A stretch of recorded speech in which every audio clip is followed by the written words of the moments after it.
please use caution. Cold like 0 degrees. I'm out the cage, gotta let out the beast. Revolutionary, gotta let out the streets. Locked in a cage, I'ma let out the sheets. We came for one, man, forget my peace. You take the west, I'll take on the east. I'ma put him in the cage, never let out the. I hear him chat to the noise, move too quick, can't stop for the talking. I hear him chat with the boys, man so tough, but man's keep walking, yeah. Just too sharp with the prize, right girls, better tell me I'm awesome, yeah. Hot like fire on the pan, if you wanna touch me, please use caution. Stop that, stop that, stop that. Whoa, you stumbled onto another Wild Billy Wednesday. Hold on to your hats, partners. It's about to get wild.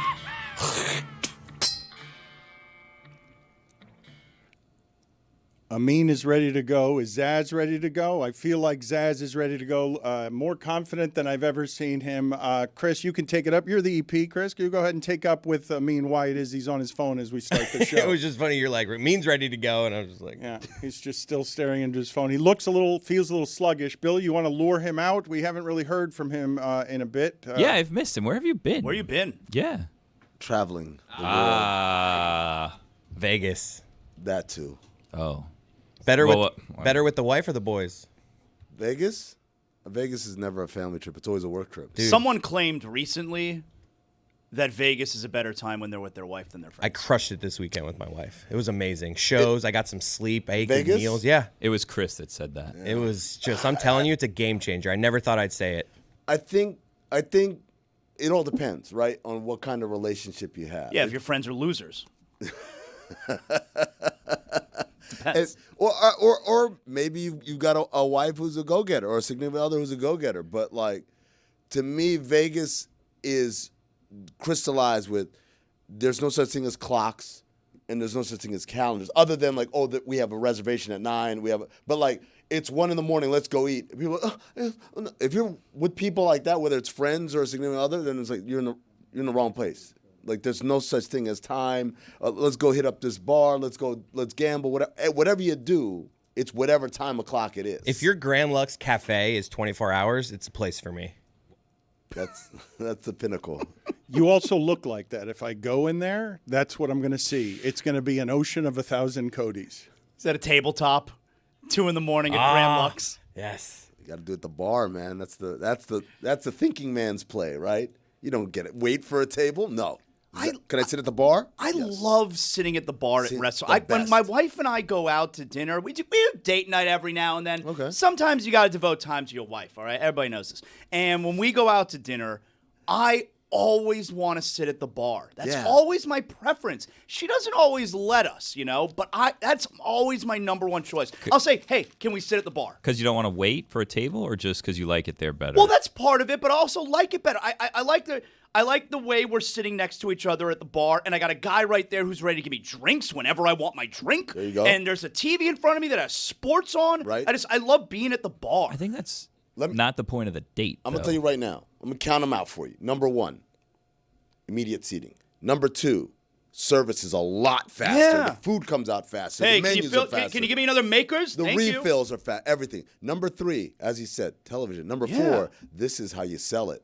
Honey, when we're at a table, you're crossing. I can't hear you so loud. You're right next to me. Proximity. I can hear you speak. I like being next to you and close to you. It's more intimate. Yes. That's why you sit at the bar. Because then what happens, too, like if we get seated at a booth and then she pulls the move where it's like, do you want to sit on the same side of the booth with me? And I'm like, no, I'm not an ass.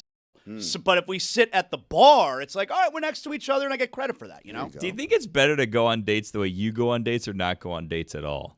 Because, like, your date is, I want to go to the bar where I have someone serving me a drink and I have a TV in front of me and we can get in and out as quickly as possible. Yeah. And I would argue that's not probably a date that your wife wants to go on. So is it better to just not go on a date at all? My dad's first date with my mom was famously at a Pizza Hut, and my dad sat on the same side of the booth, and it, like, freaked my mom out. She's like, why is this weirdo sitting on the same side of the booth as me?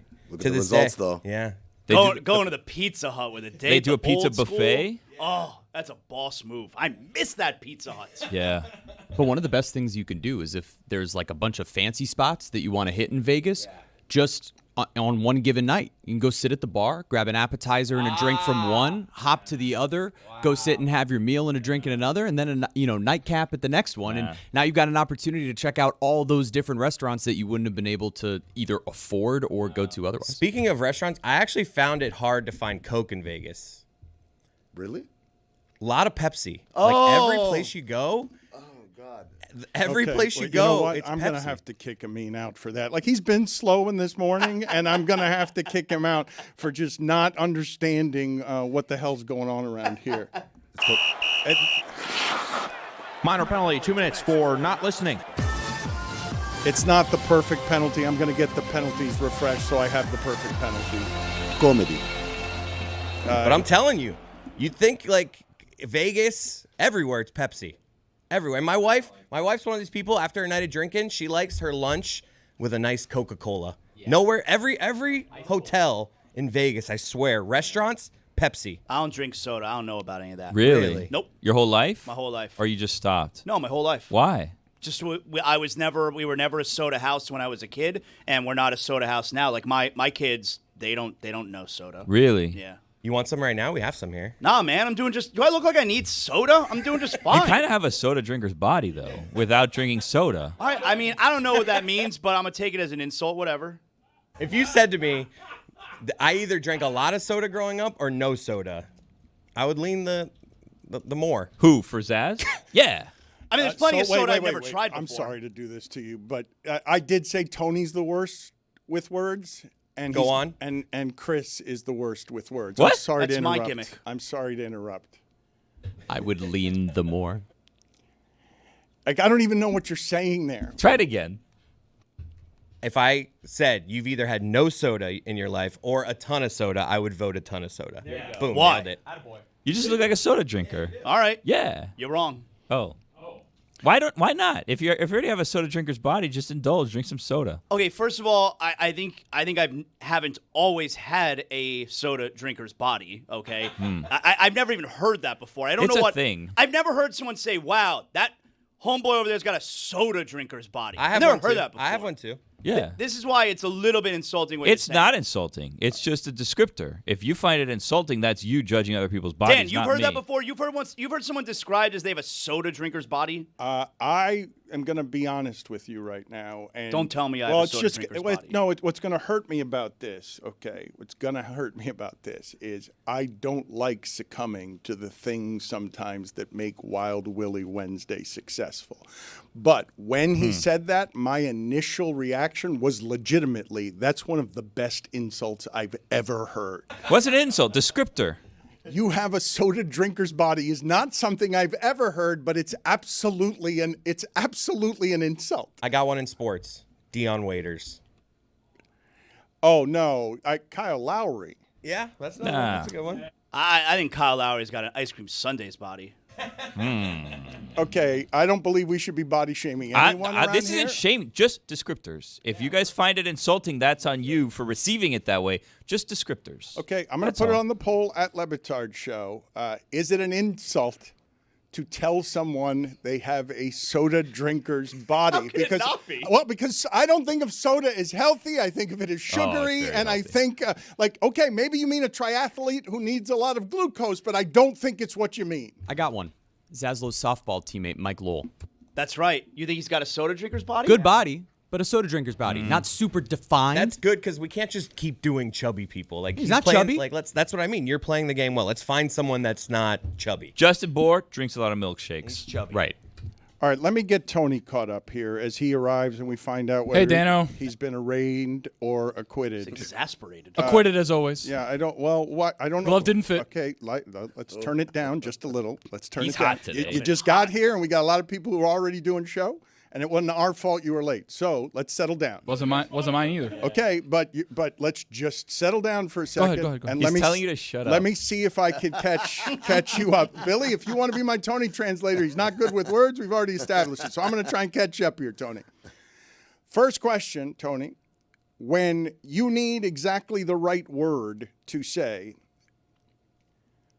in our group of people, who's the worst at having the correct word to say? Who has the most trouble with words around here? Who would your vote be for the people who are on air? Got him my left over here. What's up? Sometimes says things that don't make sense, but I'm also very close second to sometimes I say things that don't make sense, but I also say things that make sense that go over your head so far that Izzy on days has to go be like, yeah, you said the right thing. And I was like, okay, perfect. Dan didn't understand. I'd lean more. Okay, Tony, you've come in here aggressively today. I'm just answering the question. Dan, I'm just telling you, like, we're moments away from Tony challenging another person to a Well, it's fight going to in be the me. office. No, it seems like it's you, so I just... No. See, where we were headed is we were going to have our first ever me challenging someone in the office to a fight because he comes in here like he owns the place, and I need him to settle down because we've been doing some show, and he got here late, and so I'm going to catch you up here. Do you like sitting at the bar for dinner? If you and your wife walk into the restaurant, are you and your wife going to prefer sitting at the bar for dinner? Yeah, I'd like that. All right, put it on the poll at Le Batard Show. Do you like sitting at the bar for dinner? Okay, Zazlo, you said before Tony got here that you're not an ass because you don't sit next to your wife in a booth if there are 2 seats across from each other. We've been married. This year will be 18 years.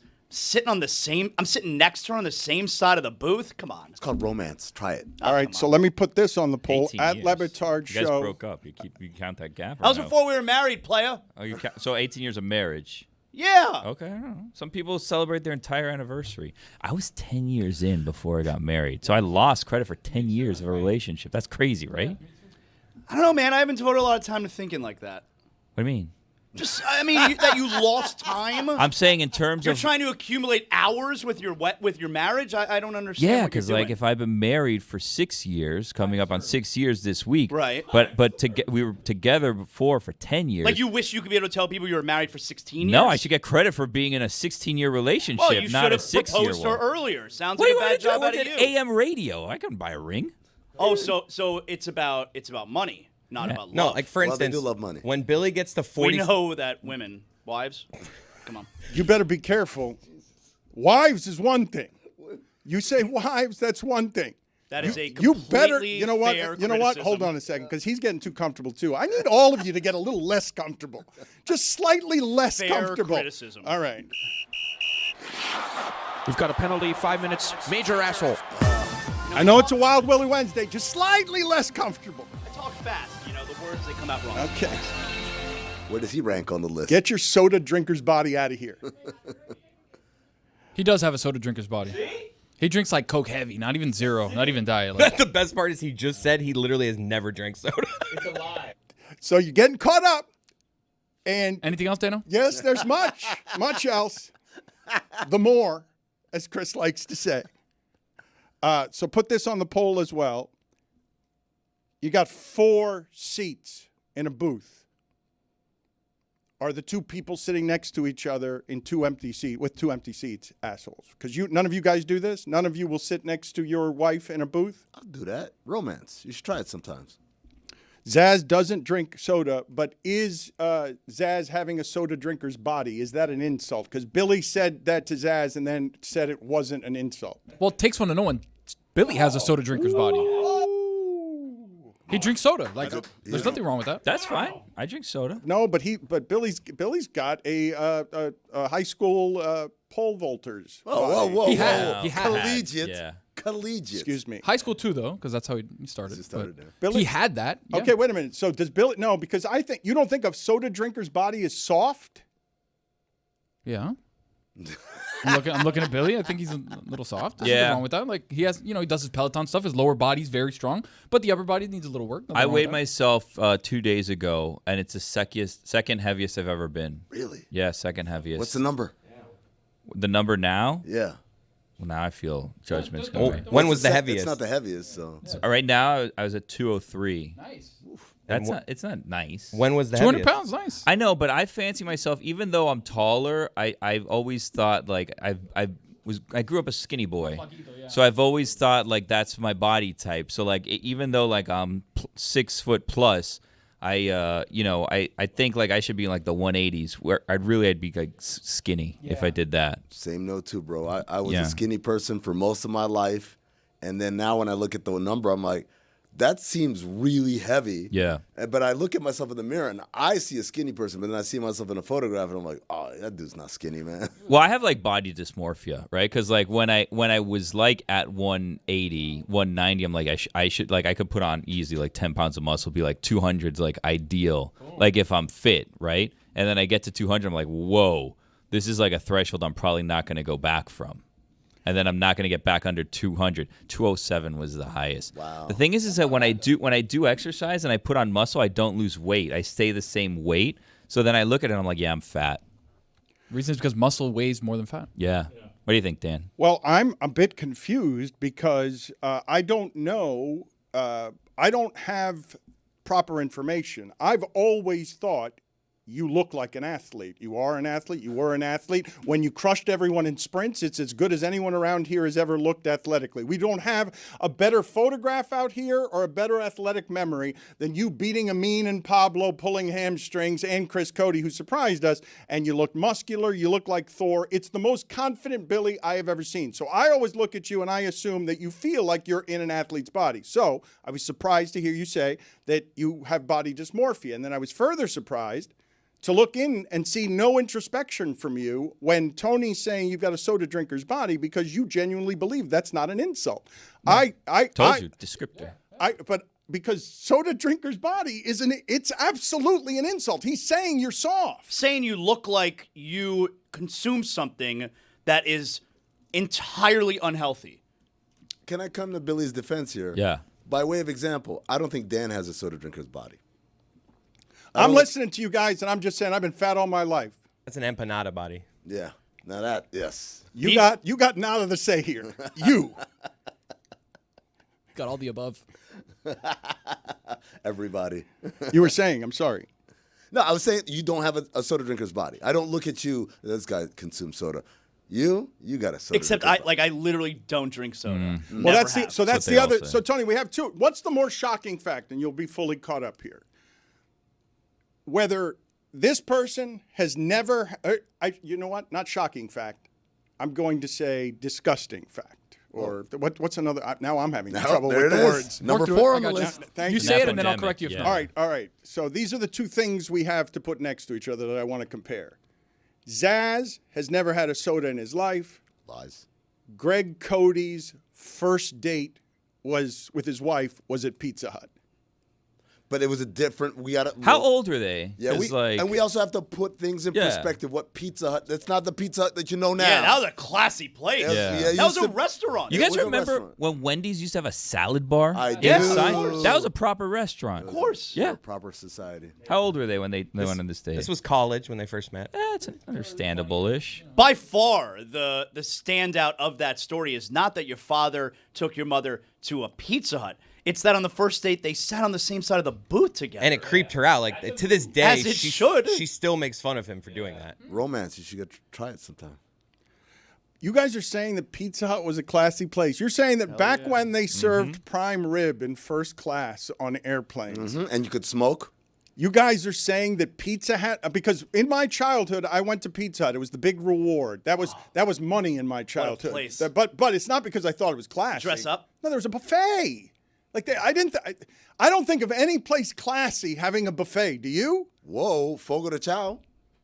Got a buffet there. Texas to All right, Brazil. put it on the poll at Le Batard Show. Does a classy place ever have a buffet at Le Batard Show? Same side on a first date is crazy because isn't that like same like Ted Bundy era also? It's like that's a little creepy. Oh, look at that tablecloth, so fancy, red and white checkers. It is, oh my! I wish I was there right now. Yeah. This is a lot better lit than most Pizza Huts I remember. I remember them being very dimly Look lit. at that chandelier. You guys don't have this right, though. Even through a child's eyes, and that's a fat kid's eyes. Pizza Hut, I went into it, and as a child, knowing not what good things were, I was like, this is not a classy place. Pizza Hut is where we would go for the end-of-year trophy ceremony after my baseball league every year. Like, Pizza Hut was like a thing. I'm sorry. Where were you guys going in college on dates? Were you going out to white linen restaurants? Come on, man. That guy was a journalism major, for crying out loud. How much money you have in his pocket? So you could go out some fancy restaurant. Pizza Hut was a nice, affordable option. It wasn't like going to McDonald's, but it also wasn't going to break the bank. And by the way, romantic. Sit next to her. Creepy. All right, I've blown these phrasing. The more shocking thing, Dan, is Zaz not having a soda. For doing 19,000 years of morning radio, he's never had a soda. Is insane because soda's great. When you look at soda, I think of morning radio. Can I ask a serious question? You haven't had soda for real? No. I mean, I've had some sodas, but like I don't drink soda. I would never say, "Can I have a Coke? Can I have a Pepsi?" So why do you look like that? Damn.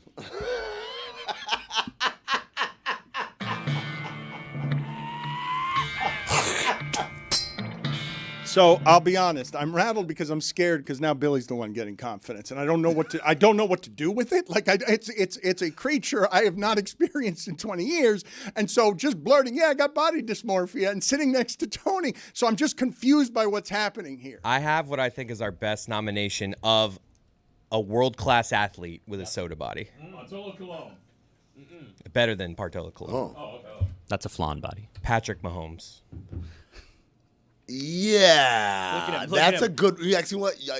I just thought about the picture of him with a shirt off, and it's like that doesn't look like the best quarterback in the world. Soda or beer? No, see, that's soda. Beer body to me. I don't think it's a beer no, body. Jabba Chamberlain, beer body. Perfect. Yeah. Perfect. Never been better. Dan, beer body? Well, beer body, I associate beer body with Greg Cote. Like to me, it's hardened. So it's like a beer body isn't necessarily soft in the belly. A beer belly is hard. Yeah, doesn't it get hard and round? Yes, but I don't think of Patrick Mahomes as That is soda right there. The only reason he's not really defined, he's strong, but the lack of definition coming from the soda. He'd benefit from not shaving his body. Yes. Like he shaves his nips and he shaves his belly. If he had a little hair there, I feel like it'd mask it a little bit better. What's it gonna look like when he stops playing football? Jeez, this is what it looks like when he's working out every day. I wouldn't body shame him. I'm kind of praising him. Like this man can. I'd take that soda. body any minute. He can drink soda and still do that. I'm learning things this hour. I did not know before right now that this great champion was a porpoise. I did not know that he was oddly hairless. That was something that was pointed out to me. So thank you for teaching me that. I am sorry that I phrased the question so badly on the differences between Cote and Zaz. But what's the better content? Cote first date, Pizza Hut. Zaz has never had a soda because you guys ended up combining them. But the question I was going for there before I tripped over Billy's confidence was that. I'm gonna call bull. Like when you go to McDonald's or Burger King, Never have soda. No. What do you get? You get a meal. The lemonade or the fruit punch. I mean, so much better. Maybe even worse. I mean, whatever. On, it tastes Red so Dye much. 40. You think that Coke tastes better than that High C fruit punch? Yeah. How much High C fruit punch do you think you've had in your life? Enough. McDonald's High C Orange is elite. Yep. So They good. discontinued it and there was like a movement and they brought it back. Soda sucks. I got news for you. Oh, jeez. You suck. I got news for you. Okay, this is getting bad, and I don't know what to do about it. But He took a personal shot at me. It's in your contract. It's your day. It's your day. You negotiated soda it. sucks, which is more That's cutting. a personal shot at you? Yeah, if anyone knows me, He loves soda. I love soda. What are you, the inventor of soda? I wish. His mother-in-law has to hide the soda so he doesn't drink it at his house. I stop buying soda unless I get pizza. If I get pizza, I get soda. You get a 2-liter? I get a 2-liter, and that's where I get in trouble because I then have that for a couple days after. And, let's be real. I have pizza more than once a week. So the soda ends up making its way back into my house. And if you're listen to me, pizza establishments, and this goes along the lines of what Chris is saying. If your pizza establishment is offering Pepsi, Don't do it.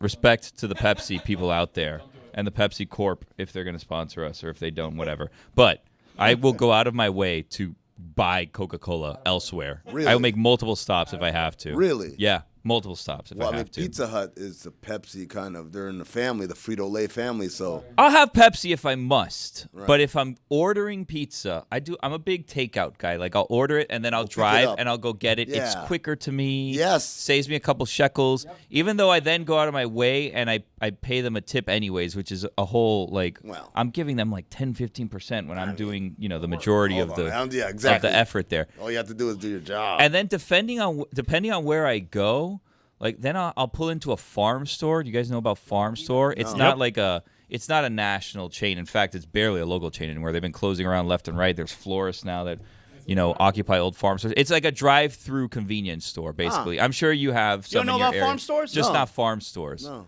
Yeah, it's shaped like a little barn. It's called farm stores. There's a cow on the picture. We That's call why it they call it La Vaquita. La Vaquita, Yeah. which is the cow in Spanish. little The cow. little The little cow. cow. Yeah, the Uniquely calf. Miami. If you It will. is. Yeah. Pull up, you're like, yo, give me that 2%. They milk. got him in Billy, Davy. Billy almost bought one. got And him it's in Davy. dude, I had one that I was He was this eyeing close. that I wanted to buy for the longest time. You know what stops me from following my dreams? What's that? Resources. Yeah. If I had the resources, I would have bought up a series of La Vaquitas, and one of them that I wanted to buy, it's right by my house. It's still vacant-ish, but I can tell they're doing work on it. It said closed for remodeling, reopening in 2014, and they took down that sign last year. So I knew that sign was a little bit faulty because it had been a decade that sign was up. I wanted to buy it just to make it my office.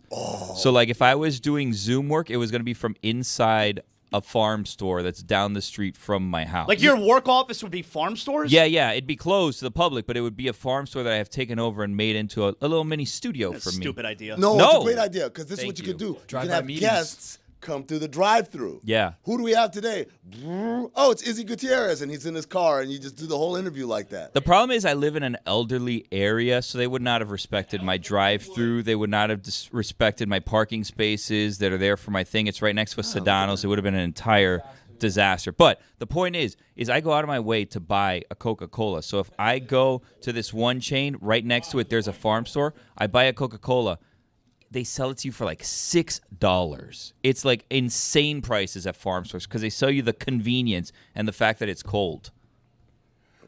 Billy, Yes, I hey. am willing. Okay, this makes me very uncomfortable to have negotiated with you that you now get Wild Willie Wednesdays, and to have you now this growing confidence that makes it so that I want every local hour to feel like this. And what I'm telling you is, if right now we can make a deal of some sort where you find out for me what that Vaquita costs, I would like Metal Arc to buy it. That Like, seems. I need to stop you on behalf of Metal Arc. Listen, and on behalf of Stuart RC Money-O, whatever his job is. Listen, you listen, got to what- stop that. No, this is what I'm telling. This is what I am telling you.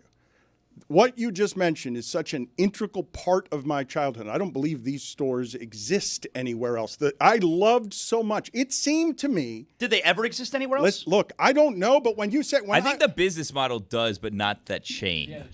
when I was growing up, and I don't know, do kids always know when they don't have money? Because my parents did a good job of sort of concealing it, and so they tricked us, and I didn't really know, but I knew that Pizza Hut wasn't a classy place, but it's the best we could do. Still wrong. And in that time in our life, I've got scared parents, totally scared, like they don't speak, they're in a different country and stuff. The height of luxury to me was, you mean we can drive to La Vaquita and they'll give you a gallon of milk and just put it in your car?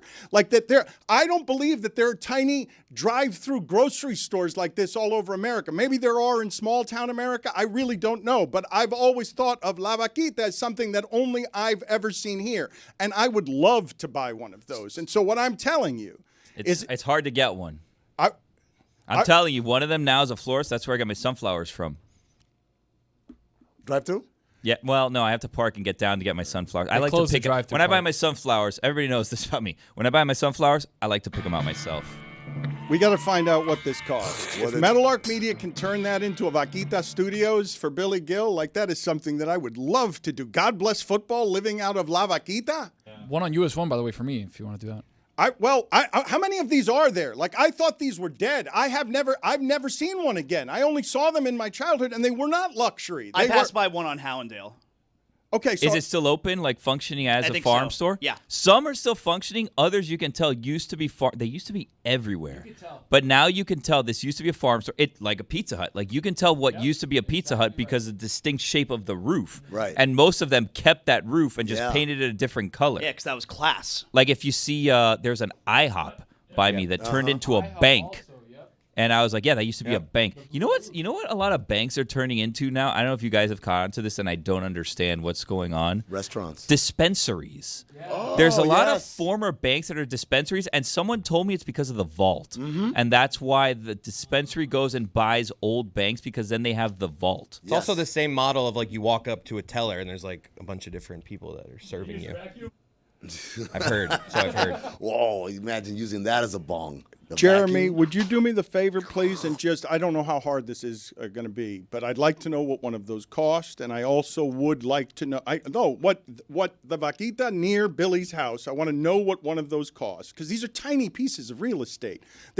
It's the smallest grocery store you've ever seen. I've never seen them anywhere else, and so somebody please tell me if this is something that's all over the United States or something that is South Florida specific. Why don't we just go to the one near you, Billy? You pull up at that farm stores and you just say to the guy, yo, what's this shit cost? It's boarded up. They closed the hurricane shutters, and I'm telling you, it says closed for remodeling, reopening in 2014. And it has not reopened. And then recently I've seen they've done like the exterior work. Like, you know, when there's cracks on like the concrete outside or whatever, you see like just some random patches. Something's coming. Yeah, there. maybe they're Something's prepping. up.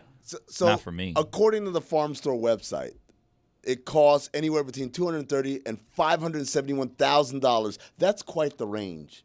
And $700. Yeah. Well, sorry. It is quite the range. I'd like to find out, though, not just how much it costs. Jeremy, please find for us how many of these there are. Because not the tiny little ones that are drive-thrus, because it's not something I've seen before or since. But it really did seem to a fat kid like, oh my God, this is heaven. This is at the doors of heaven. Pancuano, all of a sudden you get in, you're like, oh, it's hot. But it's instantaneous. Oh you guys were God. complaining about you sit at the bar because you want your food immediately. Wait, I don't have to park. I don't have to go inside. I don't have to. You're just going to put the gallon of milk. You're just going to give it to my mom through the window. This American place is great. Blew your mind. Blew young Dan Le Batard's mind. I loved it. I thought farm stores was so good. I mean, we were there every other night. If we're in the car and we're out, we pass by farm stores. We always need something, so we just pull up to the farm stores. Yo, I need an orange juice. So what's the inside look like? It's just a bunch of people running around? It's one person. It's one employee. You don't go in there. He goes and gets whatever you need. It's like the smallest version of a gas station convenience store. It's half a gas station. It's a quarter of a gas The station. smallest version. The picture looked pretty big. It looked like a like regular a shed. convenience store. I Think about a love shed. Billy's No, it's very Vaquita small. Studios. All your dreams coming true near your house. I would love to Westchester. build studios over there. It's just to be honest with you, and we've found it somewhat in this studio too. I think you would agree. It limits our growth options. You know, like we built to what we are presently, but like if I build a La Vaquita Studios, and then I have like I can't really branch out and have a second show or second studio in there. It's a little cramped. There's no like office well, for start like secretary. small or before you whatever. negotiate the next buildings. Well, Can no, you- you need to think. You need to plan for growth. Right. You know, Well, that's why sometimes we can't we go have to the one on penalty US 1, box though. because Zaslow is in there, Izzy's in there having a meeting Well, in the green room. You know what? It's funny that you should say that, right? Because we need to plan for growth. So, funny thing happened on the way to the DraftKings money. Florida was going to get gambling, and you should have seen how big our next studio was going to be. But we're stuck in a parking garage because this is what 11 is building and the Elster is building next to all this stuff. But then Florida lost the ability to have gambling. This thing was going to be a sprawling thing, and instead, we're all cramped in here. So start with La Vaquita. So you just start there, and then you negotiate your way up. It's like the opposite of Lone Depot Park, which is cavernous because they plan for growth. And I went to the game last night. I saw the Padres play, and I was like, I got to see these Padres. I got to see Tatis' son, right? Like, Also named Tatis. Yes, Tatis Jr., right? And so I went, and I'm like, let's see this.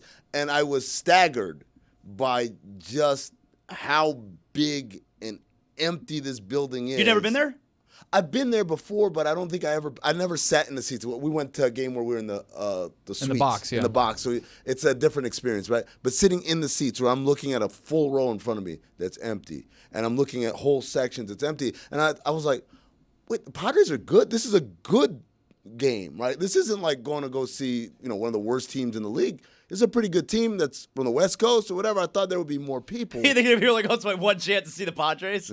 Well, but then the other thing I thought about is like, well, they built this thing with the idea that, because this was around the same era of all these stadiums and arenas were like, no, big, because one day we might have a thing that has like 40,000 people. Well, they showing built up. it with the idea that all those, in the parking garage, like all those shops would be occupied. Yeah, and the it'd be- first floor of all the garages are Yeah. like built with storefronts There's that they were. nothing there. There was yeah. there was a brewery that closed, and I'm telling you, there's a urologist office in one of them, and that's it. It's the only modern building I've seen that doesn't have a ton of bars and restaurants outside. Yeah. Like every single arena in the country that's not like 100 years old or whatever has like right outside all of these kind of like feeder establishments. Like Just Wrigleyville. they're just trying to hey, all the people who are on the way, you want to stop off and get a beer, you get a sandwich or whatever, because it's crazy pricing there. Or you're leaving, you're going to linger and loiter around there. Yeah, instead we got Bull Bar. They closed that. Oh, really? Yeah, Bull Bar closed a couple years ago. You'd think they could have one, like, I get it. Maybe we don't have enough attendance to have a whole Wrigleyville, but, like, we need one big bar that is, like, a good place to go before the game. It's houses. That's the thing is that it's houses right there. It literally was a residential area that they put it in. I think they like bought up like area around it. So it's not, if you want to go to Little Havana, there's 8th Street like down the street, and that's where you kind of go to Little Havana. So it never really materialized. I've heard though, and I read somewhere that they're buying up like plots around there that I think they're going to try to turn into something. But I mean, we're like 13 years in at this point. Who's responsible for choosing that site? I wonder who would decide to do something. Who would have had such little foresight and to just select that of all places? Dan, you got any ideas? Don't make the mistakes I did, Billy. Let's figure out how to buy La Vaquita. How many of them are there, Jeremy? There are 60 total stores. There are 40 in Florida. We don't need 40. So where are the other 20? I would love Meadowlark Media to one day be big enough to buy all of them. No, Stuart, don't do it. Alabama, New York, New Jersey, Texas. Do I need to talk to Stuart? Don't. If you talk to Stuart, he's going to have you taken into like a crazy room if you tell him this. I don't like to talk to Stuart. The chief money officer. This episode is presented by DraftKings. DraftKings, the crown is yours. All right, so I don't know what to do about that first hour because we now have an orally binding commitment, Billy, and that's not the way you negotiate these things. Usually you talk these things out. They don't happen on air.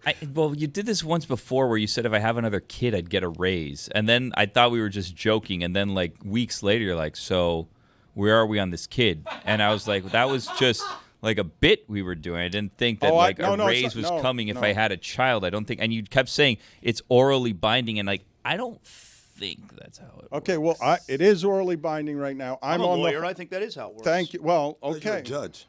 And a lawyer. With prejudice. How do you think I became a judge? By doing Spanish play-by-play. Law school. So the thing that I have a trouble with here is, and Stuart, I just called Stuart and he told me that because I've done this a couple of times now with you, that we're out ahead of ourselves where La Vaquita knows that we need this property and it's a condemned property, it's a small property, it's got to be one of the few properties in South Florida that doesn't have a great deal of value because we're building straight up because we have no more room because it's the least affordable housing market in the United States. I think it still is. So we're in a bad negotiating position with La Vaquita, but I do want to buy it for you, whether you have a kid or not. And I want to buy it so that La Vaquita Studios is something that we're building at Meadowlark Media through Billy Gill. It's something that I wish to do, but we got to get the price down and we got to negotiate this correctly. Not you and me, us and them. So what do we do? I need more. Let me work it, Dan. Let me work it. I'll talk to the guy. We'll make something happen. Can we agree he came in with a really stank attitude today? Like everybody Saved here the was show. riding high and was Stank attitude. pretty happy, and you came in like with a stank ass attitude, and you really brought things down.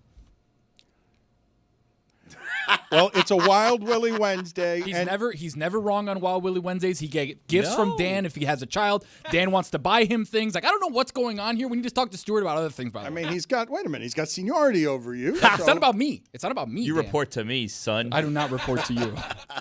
I would have been gone long ago. Billy, we can arrange that too if you want as part of. It is a Wild Wednesday. We can arrange. We can actually arrange. We're in the middle. We are right now in the middle of making the company org chart. I'm not even kidding. Like remaking the entire company org chart. I would actually be happy to create a situation where Tony reports to you. No, I don't want that. Because then his failures reflect poorly on me, and we know those are coming. Those are bountiful, and I don't want that on my resume. Okay, but this is the issue we have today on a Wild Willy Wednesday because it is on your resume. Tony's Tunite is a burgeoning thing. Yeah. Tony every day as a hustler has hustled his way into business in truly pure Vaquita Cuban style. Like he's created some things and he's got a big head now. Like he came in with confidence and now he's got more confidence. The same thing happened to Zaz. Talk to him. And so what do I do about Tony Tonight is 10 minutes long, and man, that's a big piece of property. It's great. To play Tony Tonight for 10 minutes, and something you missed, Tony, before you got here, and we still haven't gotten to whether or not you were arrested on the train or not. Billy said that if he had your confidence, he said some version of he would have conquered the world already. He's right. And left this place 5 years ago. He's right. Not left, but like someone would have graduated. You're saying? Yeah. Not left. Graduated. No, I'd still be around. Everybody's still around. Look at me, I'm still here. Yeah, I'm not going anywhere. Exactly. It's the same thing with his wardrobe too. Like if he had the confidence to go out and wear some of the things that I wear, he could do it. I've seen him wear things where I'm like, okay, good job, Billy. That's good. He's got to get rid of the body dysmorphia. You look good. You're more than 200 pounds. You're out there, dude. Now I'm starting to understand the soda drinker's body feeling that Zaz got. Yo, why you gotta look at me while you talk about this? No, I'm just saying I'm understanding what you were feeling before because he said you're over 200 pounds, and the way that he said that seemed like, like a little slight. I'm over 200 pounds. I did have a conversation with someone yesterday here in this office that you will probably agree with, where I said I need to be completely honest with you. I said this to Matthew Kugler, who was sitting on the couch. I said I need to be completely honest with you because he was talking to me about I don't know what. Cougs. And I go, I put very little effort into my appearance. And he laughed at me and he said, everybody knows that. And I was like, whoa.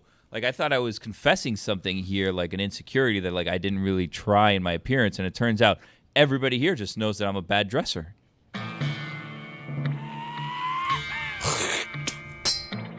Brian Scalabrine, soda drinker's body. I would look like an ass if I dressed like you. And I don't mean that as like an insult. You need to have the confidence to go with it. Because if you walk in kind of like, you wear these linens and like these things that look like they go on old ladies' couches, and it's like I can't pull that off. Like I'm not a fish. I don't belong in like a net top. Like what are you wearing? You know, I can't do it. It's not netted top.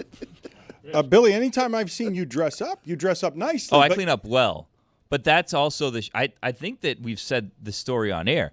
That when we went to Austin and we were going to do the shows, we had run throughs at like the Four Seasons or wherever it was. I don't remember. 2 seasons. But I showed up. I showed up on a different flight than everyone else. My flight was later in the day, so everyone had already spent like half a day bonding when I arrived. So I was like texting, trying to figure out where everybody is so I can meet up with them. So I go meet up with them, and I simply got a haircut and put on my contacts, and they didn't know that I was their coworker.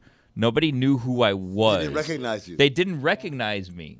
At the time, like the person that was running it, like looked at me and was like, hey, "How can I help you?" And I was like, "We work together."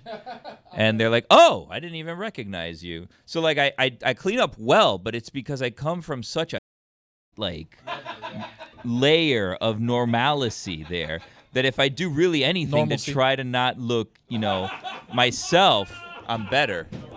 No, you're right. Found a word. That was shocking. You're right. I appreciate that. Again, if you just walk in with the confidence that, hey, I own this, like I look good in what I am and what I'm in, you make it happen. Paul Konerko, soda drinker's body. Tremendous. Yeah. That's good. I can't believe that Tony, while giving you the Tom Cruise and Magnolia confidence talk, corrected you correctly on a word. I can't believe happens. that you. Well, we're about to make him report to you, and I'm about to make you decide whether we play Tony Tonight today or not, because now that he reports to you orally binding since we've been speaking, we have a 10-minute segment with Tony. And the last time we played a segment, I got to tell you that the aforementioned Cougs didn't want to play it, and Tony's like, "Who's he?" And I'm like, "He did Craig Ferguson show. Who cares? I'm Tony." No, I said he's here now. He's not on the Craig Ferguson show. He's here now. Right, but he didn't want to play. He didn't want to. That wasn't Tony's Tonight. That was something else. But Tony, he didn't want to play that. But he didn't want to tell you he didn't want to play that, and we shouldn't have played it because it didn't have the conclusion of you sparring with someone. It needed a payoff. Now we've got a Tony's Tonight, and Billy's in charge today. Well, I haven't seen this. I don't know what it is, so I can't vouch for this. This one's great. This one's with a local luminary in the media, Mr. Eats 305, my buddy George. Okay, but I need your help here, Billy. Well, he gave me a hat once, so I'm like leaning towards we'll just promote his stuff because I got a free hat from him. That's how I roll. You give me a free hat, we're good. Well, no, life. but I need you to make an executive decision here. There are 10 minutes of valuable property seems on this long, show. if I'm going to be honest with you, on the front end. 10 minutes seems like a long time. Okay, well, let's talk this out because we're not. What do you talk about? We're not an organized production here. Hold on. We'll find out or not whether or not Tony Tonight plays today. You're going to make the decision. Dexter Pittman. Soda drinker's body. I feel like we need a skinny person in there so like you can understand like that, skinny people can also be soda drinkers. Jalen Rose, soda drinker's body. Skinny guy. Nice one. Soda drinker body. Is he skinny though? He's a big guy. Well, now, but Jalen Rose, when he Back played, then? skinny. But Diet Coke. Dan, for later on today, I have 3 different pickles, and you can choose the pickle that you want to figure out. Sell pickles in my movie theater. You know what, Zaz? I went, and they sold pickles in my movie theater, too. No way. I think it was $2.99, right? And mine is $2.99. Yeah. Dill. I didn't ask what kind. I want to, Billy, come to terms on you getting more power. I'm endorsing what it is that Tony's saying. You just need a little more attitude in your game. But you have to be the person that's also willing to tell Tony, hey, that's not good enough. Those 10 minutes. Oh, I'm more than willing to tell Tony that's not good enough. I tell him that every day about everything. I think Tony maybe should report to you then. I think you should be Let's do it. I think we should create La Vaquita Studios. But what do I do when he threatens to fight people? Well, no, we got to call outside human resources. We got to call So the I can people fight them too? who no. See? This is the problem. Bring here. in an HR nerd here. We'll see what happens. Oh no. Oh, On site. HR. That's Dominique Foxworth. okay, that's not going to work. It's not the way that needs to be. I'm having trouble, Billy. I'm not going to lie to you. I'm having trouble keeping up with the show today. I'm getting knocked aside here, and I meant to get to Tyreek Hill 90 minutes ago. Sports. I meant to do this 90 minutes ago because I've been making fun for the last couple of days about like how ridiculous it is that we're headed into another football season during a slow time, and our local team that used to be the winningest is now an afterthought everywhere. They had a couple of years of, ooh, that looks like maybe it's exciting, and then it was nothing. So fun that one year. Well, it was fun that one year because of the guy who we're about to hear from, and it's been interesting to watch everything there. He went from Kansas City to here, and he said in Kansas City we'll win 7 or 8 championships. And if they'd stayed, there weren't going to be a whole like if Tyreek Hill and Travis Kelce and Patrick Mahomes loved each other so very much, like the Panthers do, they could have stayed together for a really long time. But Tyreek Hill wanted to be a star, and he gave us those 3 years of, oh, look what it feels like to have 1/5 of the Chiefs. It seems exciting. 1/5 of the Chiefs' excitement. We haven't had that here in 25 years. We got the fastest guy. But he's an embarrassment to the region. And only because he's the fastest dude in the league do we support any of his nonsense. Because his life is a reckless mess off the field, and if he gets in trouble, whatever I tell you right now, he got in trouble today this way, you'd believe it. I could tell you anything. And you'd be like, yeah, that probably happened. Because Let's try that. I Give think us a number of I think made-up that's scenarios. a bad idea. Well, I think that's a way. My executive, I love it. Keep going. We decide, is this real or false? That's a good game. You want to play that game? It seems like you guys don't, and this is going to lead to trouble. The thing with Tyreek Hill is he does have bad things, right? But like a lot of the things also that come out in the news about him are infidelity issues, and now he has a child with another partner or whatever, which. Like, that's none of my business whatsoever. The legal stuff obviously is bad and not defendable. But when we're there and we're talking about, look, he had another kid, he cheated on his wife. It's like, I didn't break any there's laws. also a lot of BS. It's broke my leg in his backyard, and it's got pushed off of a dock. That stuff's terrible. I'm saying when we come at him about he had this many kids, is on fire. That's not mine. Kevin Euclid. Soda drinker's body.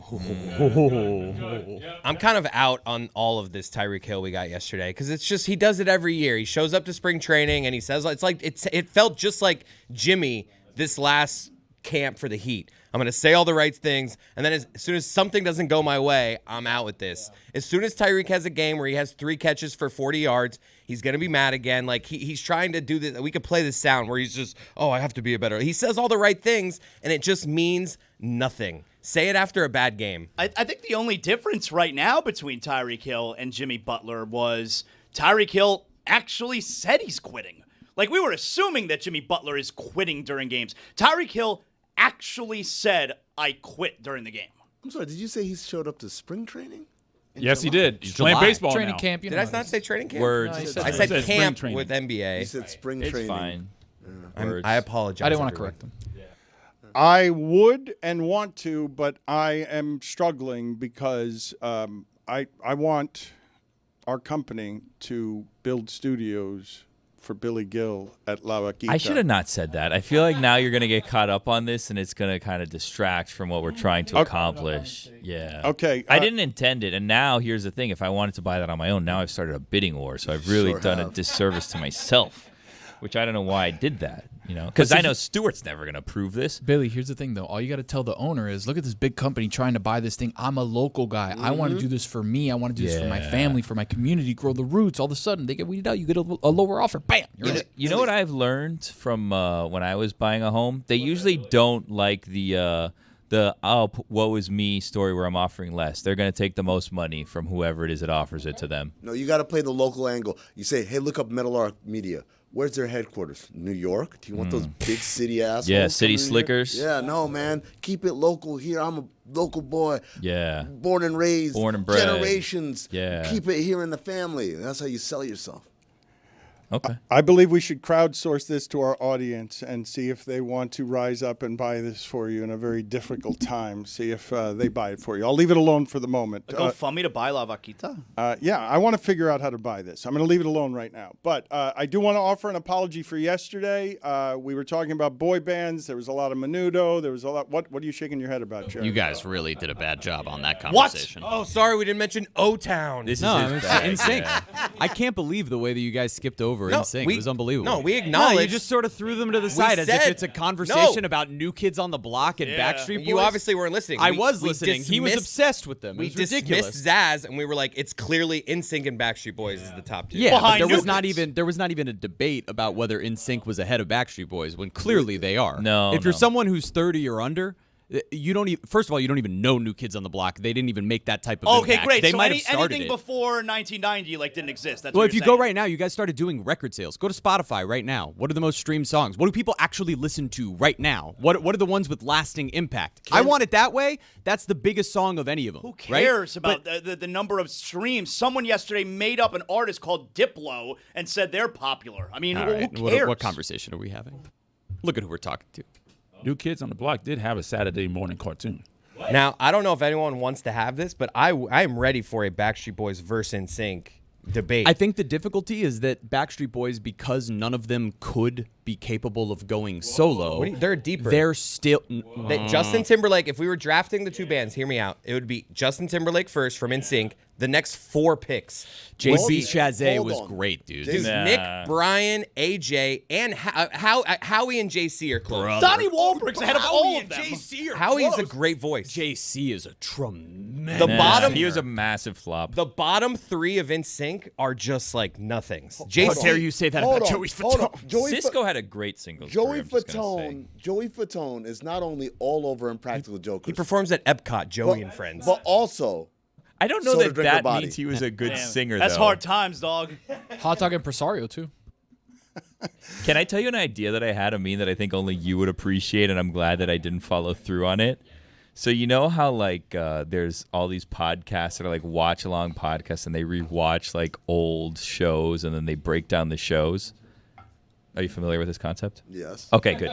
So I was joking around about doing that here with the aforementioned Kugler and with Thomas, who used to work here with us. Please do it. And we were gonna do. You don't even know what it is. We were gonna do it. We can't do it now. So we were gonna do it for Impractical Jokers, and Impractical Jokers watch along from the beginning and break it down as though it was like real art, and we're breaking down all these pranks. And then half of them were sexual predators. So. Well, not half. Allegedly. Half is a strong number. It's not half. It's a quarter. 2 of 4. One. Well, who's the other one? There's other texts out there, and just saying. for- Glad we didn't do that one. All right, so forgive me, Billy, on this Wild Willie Wednesday. The apology I was going to give before a boy band argument broke out again. The apology that I was going to give is, and Jeremy, I'm going to cede the floor to you here to just make all the corrections you want from yesterday's show about not just necessarily boy bands, but anything that we got wrong, because there are any number of times when Zazzle says, who the hell's Diplo, where we age out in a way that's embarrassing. But the thing, before I do that with you, okay, because what's happening around here, and I'm sorry that I'm this kind of disoriented today, because this is not an act. But I meant to apologize because every conversation that we were having yesterday that calls Menudo the OGs or anybody the OGs, and no one ever says the Jackson 5 when we're talking about bands. It never comes up. Like, it's one of the great embarrassments of my career. One of the great shames of my career that no one around here said anything, that all of these forever will pale forevermore because there was another group of people 20 years ahead of them that were far and away better than Joey Fat One. Okay, hold on. Time out. So the difference between Jackson 5 and all these other bands we've mentioned is all these other bands were manufactured. They were put together versus Jackson 5 was an actual family, right? These people grew up together. So there's a chemistry there you can never duplicate. Having said that, I thought you were going to go with New Edition, which is the blueprint for all these other bands. New Kids on the Block was basically, this New Edition thing is cool. What if we did a white one? New Edition was mentioned by They Roy. were eventually mentioned yesterday. Yeah, because Zaz said that New Kids on the Block were the original, and then eventually it had to be brought up that, well, they were really based on New Edition. Right. And then also, if we want to talk about stardom, New Edition, all those jokers went on to be solo acts. And you can't say that by them other bands. They all went on to be solo acts. That was the one thing with NSYNC that made them different than everybody else. Backstreet Boys, the only reason they're still together is because none of them could do it on their own. Couldn't stand, but in NSYNC, again, you have Timberlake, obviously, superstar. JC Chasez had a solo career. And he's written for a lot of other artists, is what it is. But it's like, okay. And then Joey Fatone, who, my guy, I love him, but also he's playing at Epcot, apparently. Which is Chris Kirkpatrick was the voice of My Shiny Teeth and Me on The Fairly Odd Parents. That's not a huge moment in your career. Hey, man. We saw Chip Skylark. Chris Kirkpatrick one day when we were at ESPN was just hanging out in the bar. I think it was Super Bowl week.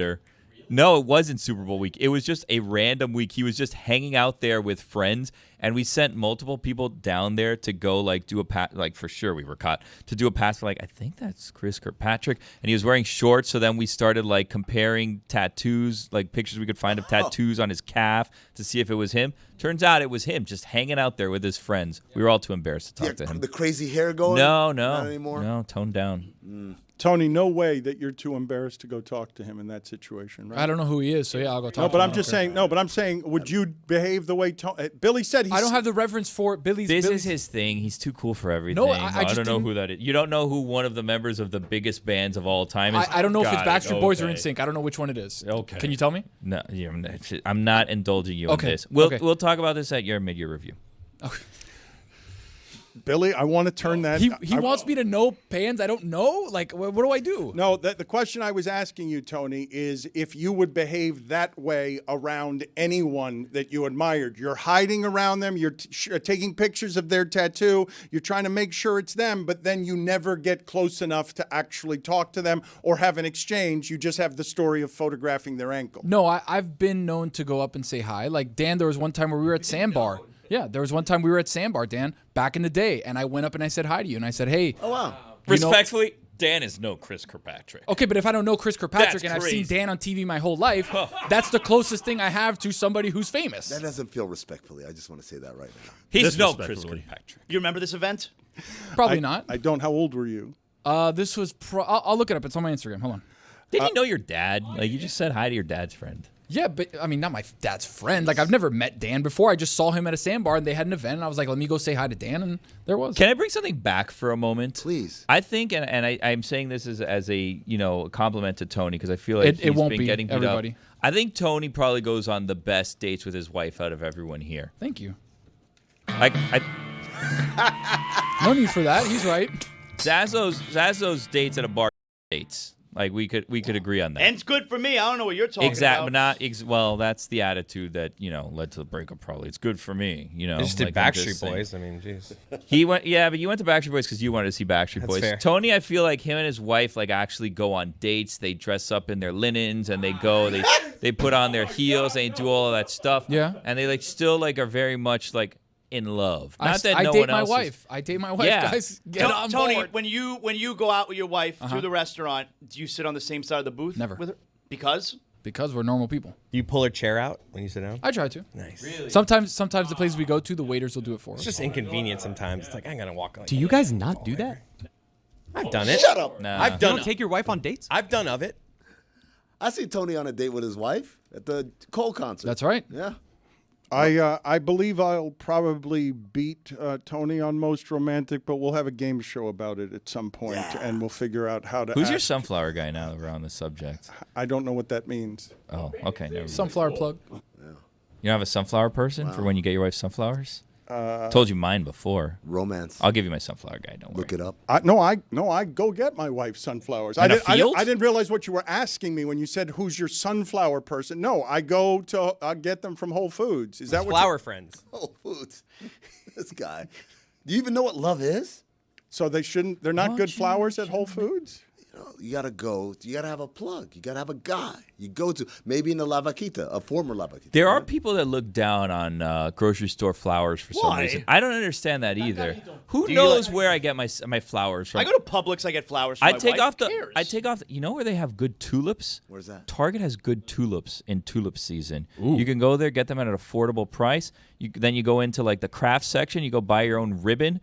Then you take off all the plastic surroundings. You go buy the ribbon. You tie a bow around it like this, and like, oh, look at this. This is, no one knows if that cost me $12.99 or if that cost me $87. Great prices on the tulips. Tulips for the price of one. If you're ripping off the Publix sticker from the flowers, it's probably not the best flower. No, you got to get rid of that plastic that it comes in. You got to, you destroy that evidence right away. Get rid of that plastic. Soda drinkers' bodies in sports. Can we? Are these all going to end up being baseball players? Is there a reason that you just keep choosing nothing but baseball? You threw Jalen Rose in there, and Dexter Pittman too. There's going to be an occasional. Mike Lowell he put in, not fat. There's an inflammation we're talking about here, right? Like this is. Billy asked you moments ago. He asked you, how do you look like that if you don't drink soda? Michael Doliak. No, but Michael How Doliak. does he look like he has a soda Michael body? Doliak doesn't seem like he has had any sugar since 1988. That person is not in. What Michael Doliak are you looking at? Michael Doliak looks like a guy who buys the 2-liter because it's cheaper per ounce than buying a 20-ounce. Bill Wennington. Oh yeah, big. That's soda. I have no idea how you're like pasty and white.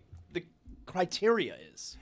Well, he just told you. He beat you to the punch there. It's just pasty and white, and I would say also inflammation, right? Yeah. But you tell me if I have this wrong. I mean, because I would argue as we talk here that if Michael Doliak was behind us shirtless, and I would love if that were so, though not as much as Chris would like if Paul Skeens were. I think all of these people here would be impressed by that. Michael Doliak would not look like he drinks even today. That him and the Plumleys and whatever it is that you think are people white and pasty, that those people shirtless would not look to you. This guy crushes soda. So you guys did this to Michael Doliak when you're like, that guy hasn't like. That's probably him now, too, by the way. Why do we have this picture on deck? Why Dan just threw that shit out there, and then I didn't see him with the V. Someone saw him on vacation. It seems like who? This is a picture someone here took. Okay, but this is where you guys consistently underestimate athletes. But when you do it to Scalabrini, I think it's fair, and maybe it shouldn't be. I think that ginger. What you're doing, you're okay with it because it's a ginger, maybe. Still a hate crime, Dan. Yeah. I got one from hockey. Phil Kessel. I got one from hockey. Everyone. Yeah. No, that's not true. Well, maybe Magic Kachuk. Zaslow comes in here today, and he said he was sad. Zaslow was legitimately sad. I was. Because he's like, man, we really blew an opportunity yesterday. We really, as I said, he's gotten more and more confident, and he's gotten better at telling me how to do my job, though not when I need him on the Jackson 5 because he's got his biases that are cultural. I like what I like. He comes in here disappointed in me, and to my face, says, I'm disappointed in you. And it's because yesterday I missed an opportunity, and this is why he's a local South Florida media legend, to celebrate that yesterday was the 3-year anniversary of the Panthers got Kachuk. I blame myself. I should have been all over that yesterday. That's something to talk about. 3 years to the day? We can't do it today. It's not 3 years and a day to the day. No, we had to do it yesterday. 3 years to the day.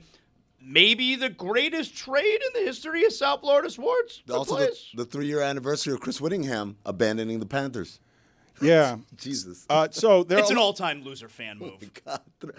Dog, could you think of that's never happened, right? There's never been that much success in 3 years. after someone quit a fandom. And you have to consider the startling lack of success for the previous 20 years. It's always great when a know-it-all knows nothing, and Whittingham has publicly, and Whittingham is going to have whatever he wants in broadcasting. Already does, really. And here, when he was South Florida, we will always remember, eternal fool. Like know-it-all gasbag fool about the best thing South Florida has ever seen in sports. He didn't want any of it. The things that you want as a sports fan, the only reason you are a sports fan, he decided to abandon and not have any of it. It's word association now with person who made the worst sports decision that I can remember. Whittingham getting rid of, like, that's it. It's just easy. Hate him. He's the worst. I'm going to need to go on vacation because I'm having a little bit of trouble keeping up with the show. I was trying to get to Tyreek Hill, and Tyreek Hill's influence in our market headed into football. Tyreek Hill, whether you like it or not, Miami, when he speaks, because of what's happened with your coach, he and your quarterback are the people on this team who speak for this team and represent this team. This era of football and Dolphin football belongs to Tua, Tyreek Hill, and McDaniel. I liked it so much better when the reps, like the spokespeople of the team were Jason Taylor and Zach Thomas. Tua. So much better. Tua, soda body. Yeah. Tyreek Hill is saying he needs to be a better leader. Keep in mind what we're coming out of, okay? And this person can't be your leader. Like, he can work hard, but he can't be your leader. The end of last season when him saying, that's it, I'm done, I quit, in public, like to cameras, and everyone's like, what do you mean? This can't be your leader. This needs to be just your speed. This shouldn't be your voice. Kansas City didn't let him talk. Like, Kansas City, you didn't hear this much from him when he was in Kansas City. I think McDaniel's going to buy this, though. I bet they make him captain again. Definitely. It's bull. Man, It's like he does this every year, and then he has a bad game, and then he'll rip the team again. It's like McDaniel wants to convince us that the culture's changed, but he's going to make him captain again. I mean, I'd speak to you on this, okay? You need your leader to be your hard worker, and I do not question his work ethic, but I question everything else. I don't question his work ethic. I don't question his speed. I question everything else, and I feel comfortable doing that. Like, this person, okay? When Zazzle's like, they're crimes of immorality, or I know, or whatever the recklessness is, and you make your judgments about however many children he has. I don't know whether it's 10 or 11, but emotional person who's violent with women, we've only seen some of that. And this person represents your team, and some things about him get forgotten because he's fast, but he is a reckless, immature person. We've seen that publicly. It's obvious. He cannot be your leader. Can't be your leader. I think one of the things you guys are neglecting is how is he perceived in the locker room. I don't know. I'm just asking because sometimes leadership is not bestowed. Sometimes it's just there. And so if the guys listen to him, if they respect him, if they look up to him, like, it's kind of hard to fight that. But how can they when in the last game of the season, he's on the sideline, they're about to come out for an offensive series, and Jalen Waddle yells over to him, yo, Reek, you coming? Oh, you're done? Oh. Like, he literally told them, I'm done in the middle of the game. Well, but here's your problem. They're a bunch of suckers in that locker room then. Okay, well, no. Yeah. Their teammate quit on them, and it's my leader. Well, but so you say they're suckers in the locker room. Man, this one's complicated. Yep. So he came from a champion, okay? And he left for money and power and got it. Now, he runs your room because he's the one with the money and the power. Everyone else here is pretty interchangeable, and everyone knows, look, our quarterback's, we can't trust him. All we got that we know is he's fast. Like, that changes everything. Our coach doesn't look so good when he's injured. Our quarterback doesn't look so good if he's not trying his hardest. What Amin is saying is interesting because they might not respect a million things about him, but he makes the most money in there, him and his quarterback, and he's got a ton of power. He's also the only one who's done some actual winning. That's the thing. He's the only one. Like, when all of them get questioned for being tough, he's not questioned for it. We're not questioning his toughness. So when he says, well, how do the guys feel about him? I would say you got a whole lot of guys who don't have job security proof that they're actually winners.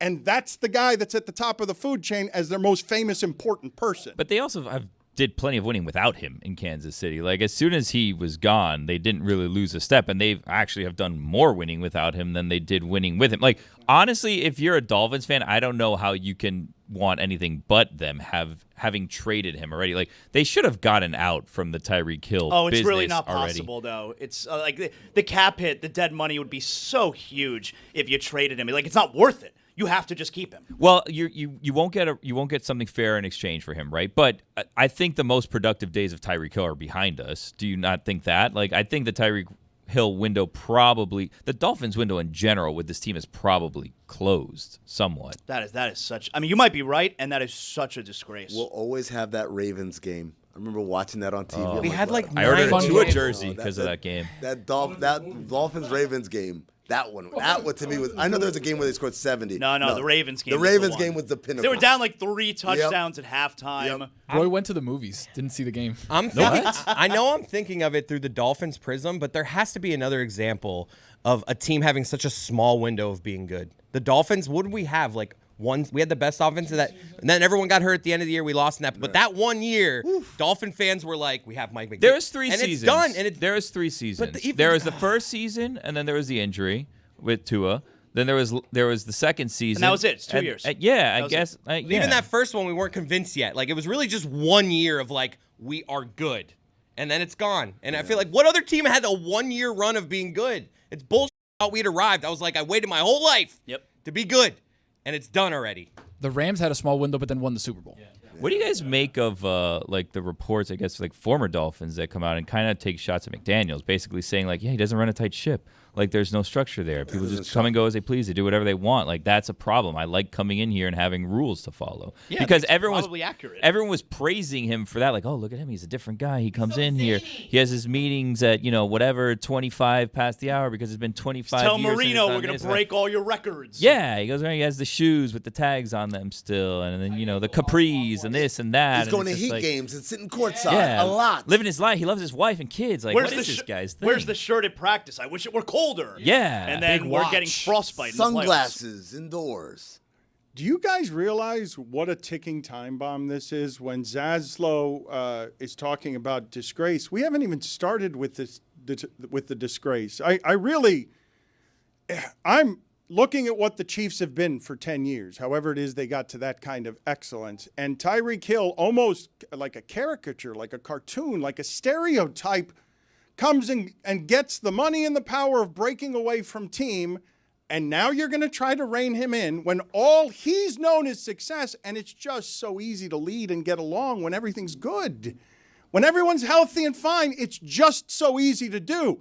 You cannot trust this person headed into an uncertain season to not be volatile as your leader and the front of your team. You lose 3 games and he has 4 catches because you can't block again. This whole thing's going to go up in flames. He's going to get fired during the season because they've given him all the power. They can't take it back now. He yells at the end of the season, "Get me out of here, I'm gone." And now he's giving you this sound to start training camp because he's your guy, he's your voice, he's your legs. This is what you're stuck with, Dolphins. You're riding this.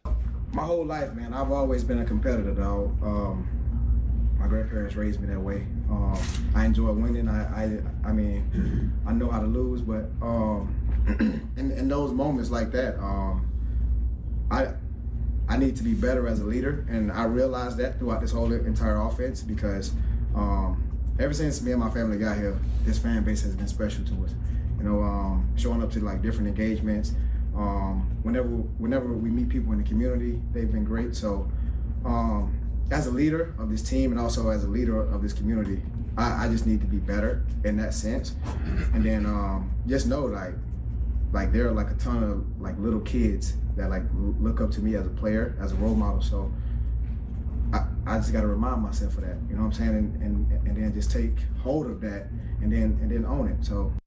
Folks, when it comes to competition, Boost Mobile and DraftKings have you covered all year. Compete for free for a share of $4,000 in multi-sport prediction contests throughout 2025. Get in on the action now and play for free for a total of $270,000 thanks to Boost Mobile. Eligibility restrictions apply. Void where prohibited. See DraftKings.com/BoostMobile for details. Hey, Jess. Hey, Billy. How are you? Oh, I'm good. How are you? I'm good. Welcome into Wild Billy Wednesday, as it's known around these parts. Negotiated for it.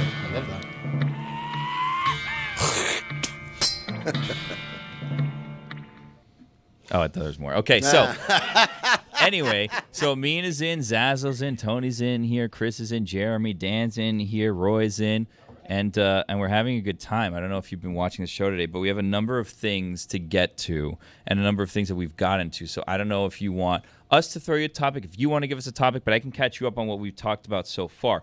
We've talked about soda bodies. We've talked about flowers from grocery stores. We've talked about boy bands, and we've talked about the Miami Dolphins. So if you're kind of want to get in on any of that, we can get to that. Also, guys, everybody here, this is breaking news that I'm reporting first here. I've done some reporting, as Mike would say. And we have a new game that I want to play with Jessica and with all of you, and you guys can all participate in this game. Dan, you included, Zaz, Amin, everyone can play. And the name of the game is called I Wish It Were True. What? Is this like a Notre Dame pun? It's just, we'll get to it when we get to it. We don't have to start with the game, but we can work our way up to the game. It's called I Wish It Were True. Oh. Okay. Yeah, so I'm going to throw out a topic, and then you guys say I wish it were true, or I wish it weren't true.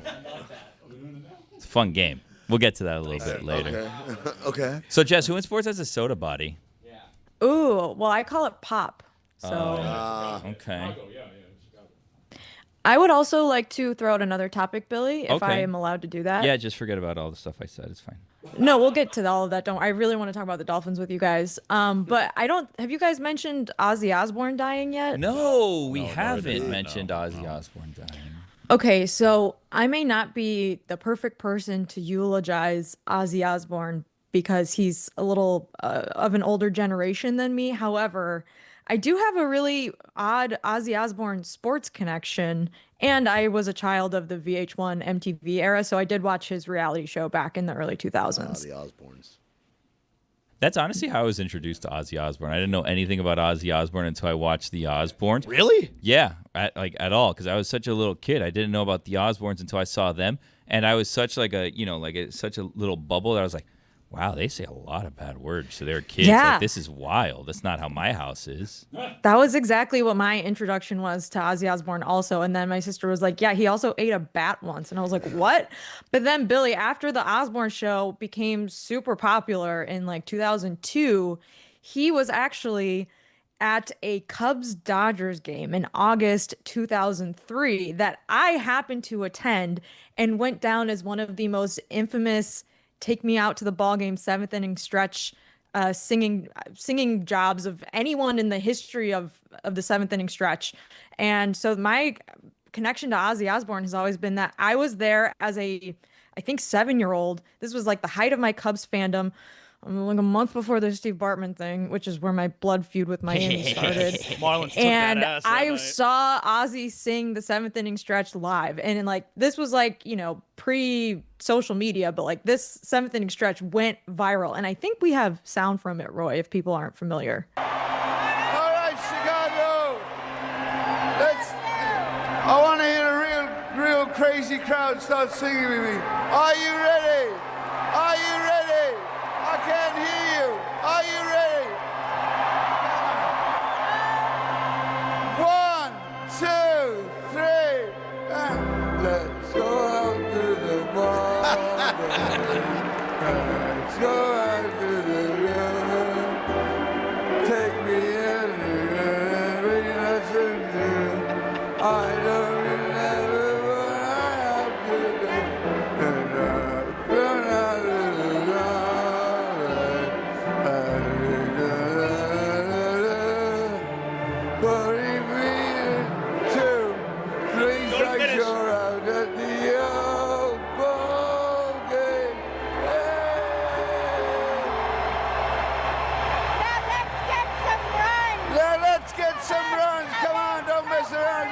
some runs, guys.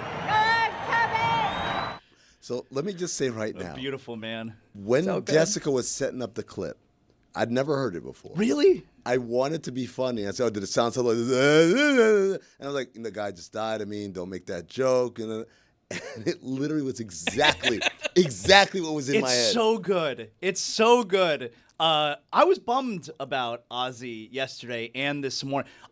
I honestly, I spent the whole car ride in today listening to Ozzy and Black Sabbath. Like, I was into it. I was getting goosebumps listening to it because he he performed this Back to the Beginning concert, which was like 2 weeks ago at Wembley Stadium in London, where all the heavy metal groups, they were there and paying tribute. And Ozzy and Black Sabbath, it was like a reunion, one final show, Back to the Beginning. And you were able to see, like, he summed it up one final time. He was emotional during some of the songs.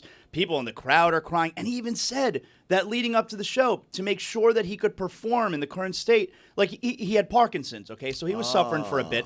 And he couldn't stand during the show. They brought him out on a throne. He performed on a throne. He couldn't stand. And he said leading up to the show, he wasn't taking his medication anymore because he needed to make sure that he could focus and do it one final time. Like, he was saying goodbye to all of us. It's so cool. I was showing my wife that last night. Can we name a celebrity that went out better than Ozzy? It really, it's like that is like, I don't want to say it's cool, but it was something so beautiful. Awesome that he got to do that. He was saying goodbye to us. Oh, be clear on this. That's one of the most moving things I've ever seen or heard. I've told you guys before that seeing Led Zeppelin play at the Kennedy Center when Hart and a chorus is singing behind them, seeing them, their music played for them, back to them, is among the best television or moving music I've ever seen. Zaslow said a piece of this, okay? The piece of it that Zaslow's hitting on is those bands showed up for 15 minutes, all of them, to do their very best because they knew that guy was dying and they knew what he was. And Osbourne's reality show, that's one of the most amazing entertainment things of my lifetime. I saw a guy who the church thought was a Satanist who was leading all children to hell become a sitcom dad. He became a TV dad. That person, the story I know about Ozzy that is the best story isn't him biting the head off a live bat on stage. It's that other bands addicted to heroin marveled that he would snort the line of ants on the way to the popsicle stick on the floor because this dude, it's a miracle he made it to 76, and the music that was played was said to, they know he should have been gone 25 years ago. Like, that dude was an insane person. To see him go sitcom dad to then goodbye, I had a lot of fun, and everyone's like crying in the crowd because they know exactly what that means. Very few people get to go out like that. Take me And then the Cubs lost, even though Zambrano was pitching, Dan. It was a huge bummer. Wow, this really Soda body. Burnt that memory into your brain, your 7-year-old brain. Zambrano, great. The Cubs fans also, by the way, like, let them get away with it because, like, they will boo the crap out of anyone that does that. And Ozzy's like, this was awesome. Like, Alex Cooper was there a couple weeks ago. They hated Alex Cooper singing "Take Me Out to the Ball Game," but they love this. Alice Cooper? Alex, the podcast host. Oh, I thought we were like doing the rock and roll guys. It's like, oh, Alice Cooper was there. Wow. Billy, we can't play the video, but as soon as he starts singing, they cut to the bleacher seats and there's just a guy without a shirt on, and he just starts laughing, and then you hear the laugh from the crowd at the Cubs game. And so actually my dad, someone invited my dad and like all of us to sit in a club or like a box seat for that game. So we were like right next to the TV booth, and that was like a big deal because, you know, I never sat in a box before, and they have a dessert cart. But the thing that I remember most was like we all went out into the hallway to see Ozzy and Sharon Osbourne walk out from like the TV booth right after it happened, and that was like the first time I'd ever seen a celebrity in person. I was like, this is the coolest day of my life. And then I actually, like, a few years later in Chicago, saw Black Sabbath at Lollapalooza, I think. So I don't know, that was always my Ozzy Osbourne connection. You could look at me, Lucy, for that too. Hold on, you say a few years later? Yeah, like probably. She went at 9 to Lollapalooza. 10 years later. Okay, all right. I was like, you were like 10 at Go to see Sabbath, 10 years old. So anyways, bummed to hear that he passed away. He was like one of the first sitcom family dads. That's amazing. You know, in my household. To be that age, MTV and like baby. that's how you get turned on to who Ozzy Osbourne is. is. America feared him. The church was saying that he was the most evil person in entertainment. What was he like? Because like you guys say that, but when I was, you know, turned on to him, he was a sitcom dad, and he was kind of like this guy. Like obviously it's because of the years of drug use, but he just seemed like this guy that was just like bumbling around a lot of the time. And I was like, how is this person the most feared person in America, and they think that this guy is going to like recruit me to a cult. Because if that Ozzy Osbourne showed up at my door and was like, hey, you want to worship Satan? I'd be like, nah, I think I'm good, but thank you. Like, you want to come in and like... I mean, it's because when you think of heavy metal, you know, through the 70s and then the 80s, he was the guy. Like, he was the very, very top of the food chain when it comes to heavy metal stars. He was just a titan. And for that guy to be the sweet man we saw bumbling around his home where, by the way, he's not in charge. The kids and the wife run the show, and they tell him what to do. It was really endearing, and he was like the sweetest man.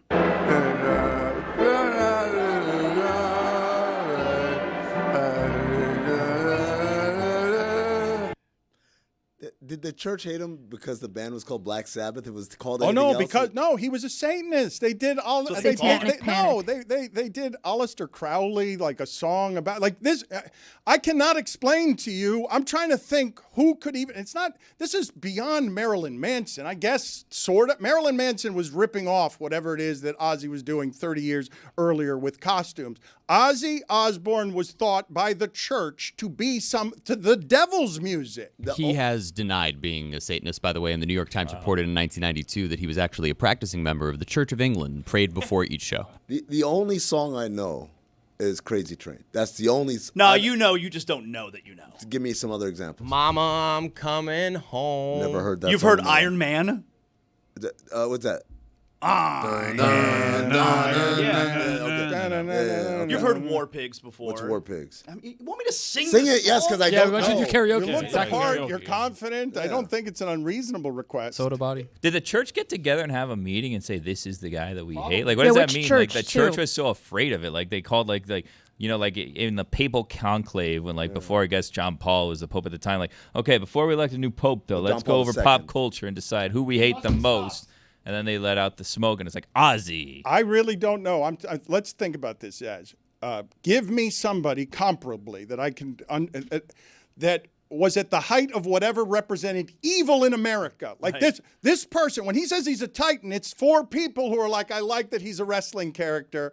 And then the people who don't know that he's a wrestling character and that he's addicted to drugs and everything else and that he's musically great, that he's not, that he's acting and that he's a sitcom dad who gets bossed around by his wife.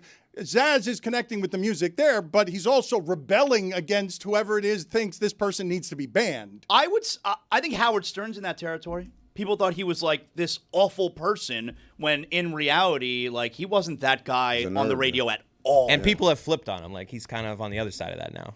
I feel like if you're the church, right, like that's the worst thing you want to do, right? Because like if you're like a young impressionable kid, it's like the church hates this guy. He's like way too hot. It's like, whoa, I like this guy, right? Like I feel like if the church wanted to do effect, that, Billy. what they should do is like, this is Joel Osteen. God, I mean, this guy does not represent the church at all. And then a bunch of people are like, I got to check out this Osteen guy, see what he's all about. The church hates him so much, you know? Reverse psychology, you just bring him into the church that way. Every time.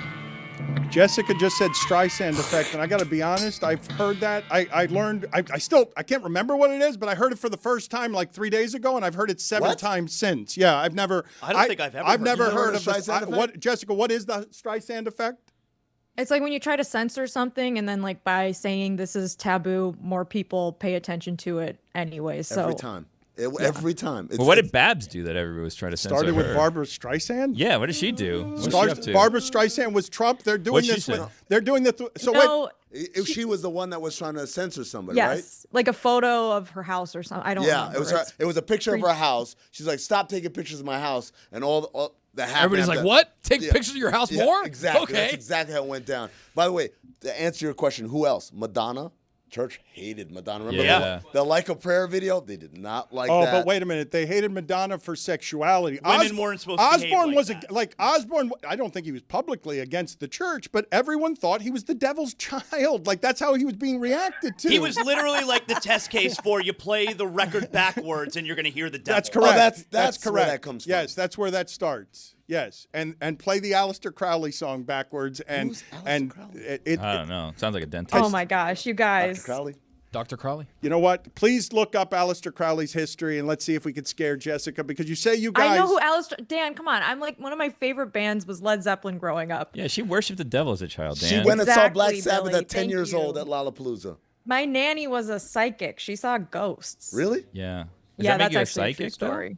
Seeing ghosts? Well, according to her, I mean, certainly scarred my sister for life, whether it was true or not. Did you guys see this story just somewhat related to Ozzy, and maybe it was an homage to Ozzy? You mentioned biting the bat before. There's a law firm in New York where they had to fire an intern for biting people. Yes, Billy, I saw this. It was in the New York Post. This big law firm intern apparently. Her first week was just going around biting people, and it wasn't like a little nibble, but it also wasn't like a ferocious, like mean bite. She was just, I guess, biting people in the in-between, according to the Post.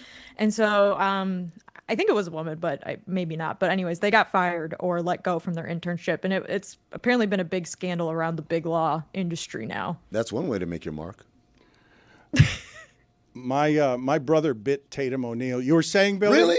Wait, what? Why? He had a hard time explaining it.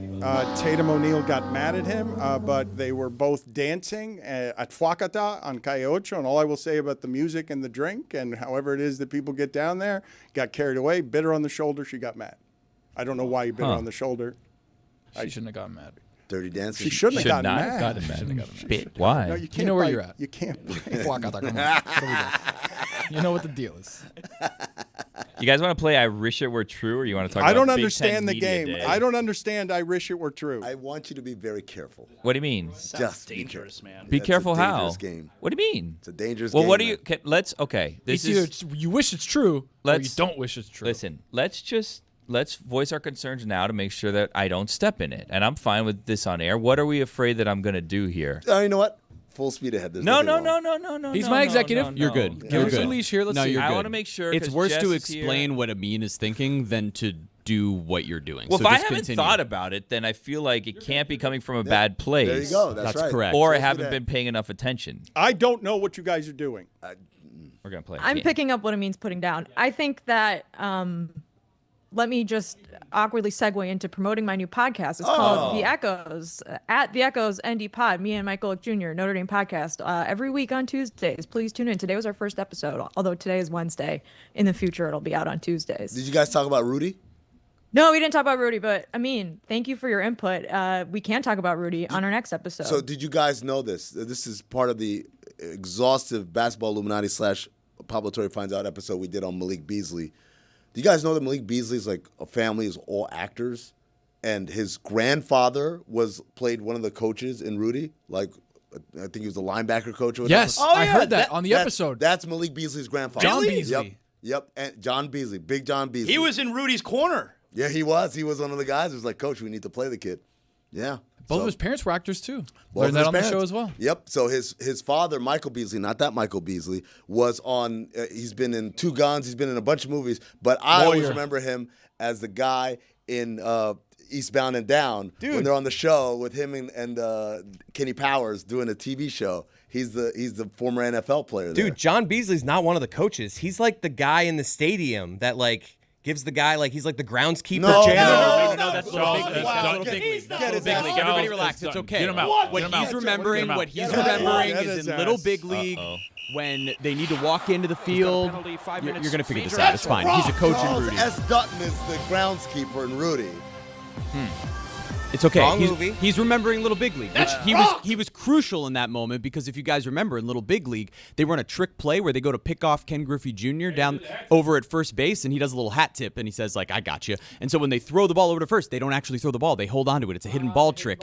And then It was Little Big He's the League. guy standing down the first base line, and he's like, "Oh my God, where'd the ball go? I got to pick up my chair. The ball's clearly coming this direction. I don't want to get in the way." So Ken Griffey Jr. he runs from first to third, but he's kind of jogging. He's jogging. right. He's looking back, It's and the he's giving a same smirk guy. like, "I'm the freaking best. I'm the best guy who's ever lived." But little did they know, Bowers on the mound, the relief pitcher, throws it over to third base. Yes. Tag him out. Ball game. The real point I wanted to make, this is like a well-known actor. Yes, I've seen this guy in a bunch of All of his whole family are not like bit actors. These are people who have been in stuff. Also, I don't know if there's a SUI category for best save, but goddamn, Jeremy Taché just saved your ass. Yours too.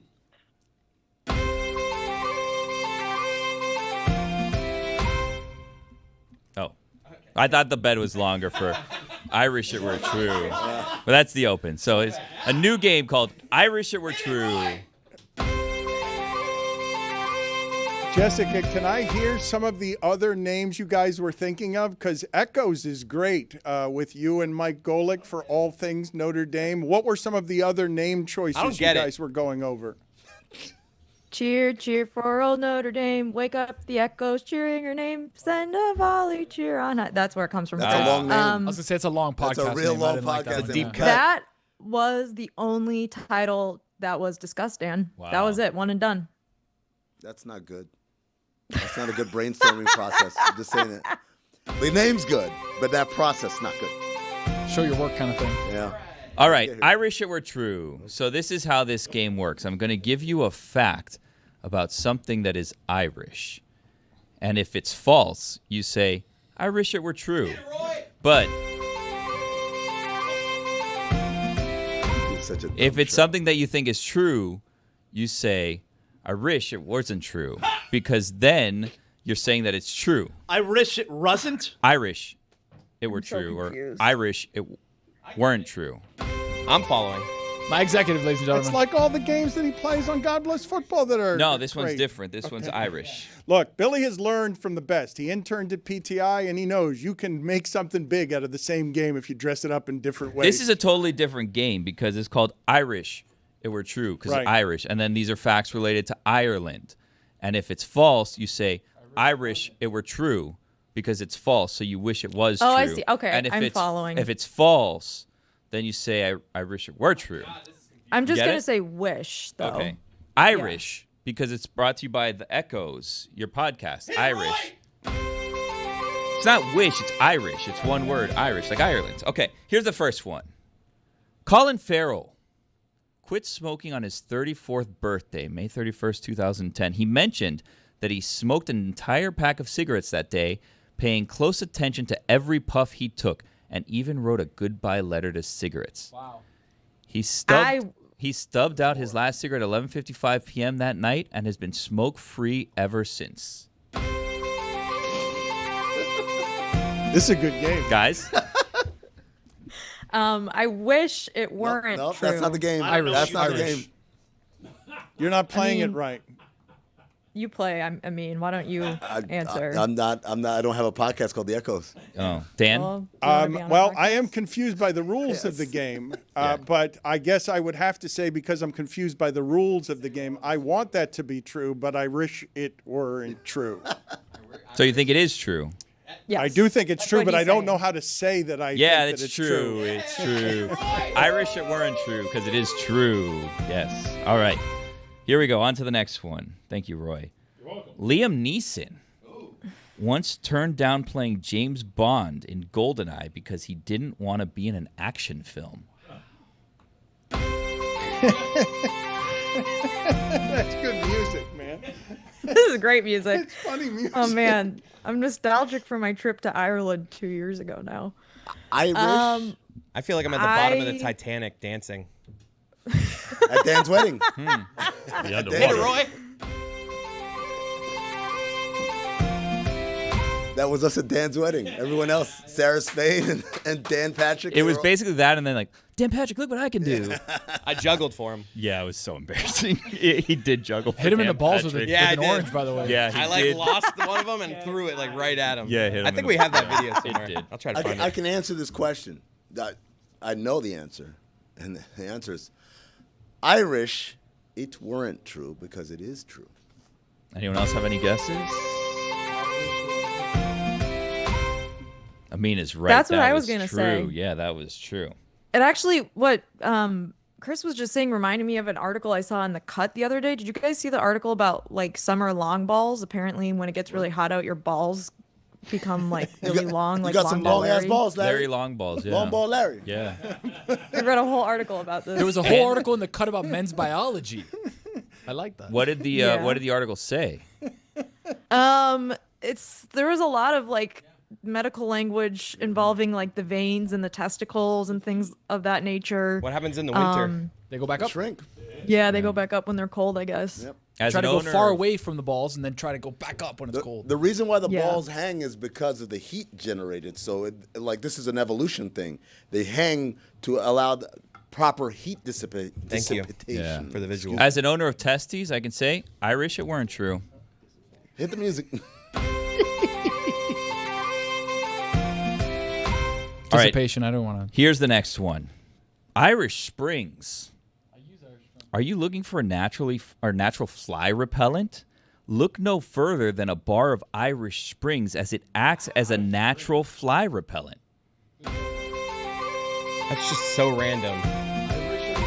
Irish it were true, or Irish it weren't true? I wish it were I'm- true. Okay, yeah, I'm gonna go with that one. But Thank wait, you, Zaz. that's denying it though. Yeah, isn't I it? don't think it's true. I think that is Yeah, true. I'm No, with Dan. Irish it weren't true means it is true. Right, Dan's got it. I think it's true. I wish it were true. It's an Irish Spring man right there, I can tell. Inconclusive. Yeah.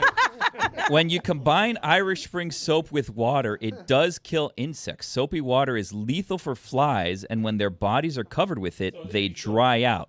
While this can be an effective homemade spray you can put into a bottle, it doesn't necessarily repel flies in the way you may want. The evidence for the efficacy of this trick when it comes to repelling flies is anecdotal. Wash your ass. Wash your ass? Is that what you just said? Wash your ass? That's it. Like, yeah, wash your ass to keep the flies away. Not bad advice. Okay, I have two more quick ones for Irish it were true or Irish it were false. I have a top 5 Led Zeppelin songs if anyone Yes, needs it. I want to Really? hear that. Yes. Led Zeppelin, boy band? Ooh, yeah. I'm with you. Pearl Jam, There's boy a- band. There's a rumor they're gonna play at the World Cup opening ceremony, right? Or did I make that up? Pearl Jam? Zaz? No, Led Zeppelin. Yeah, I think you're right about that. Really? I think so. I think I've heard that. When's yeah. the last time Led Zeppelin played? I mean, it's a long time ago. What? Are you kidding me? That's a thing that's real? Last time they played was when they had Zeppelins. I wish I it were wish true. it weren't true. Yeah. Waldo the Wizard, a helpful but scatterbrained magician, was created for a cereal that never hit the market and instead graced Lucky Charms boxes for only a matter of months when Lucky was thought to be not friendly enough.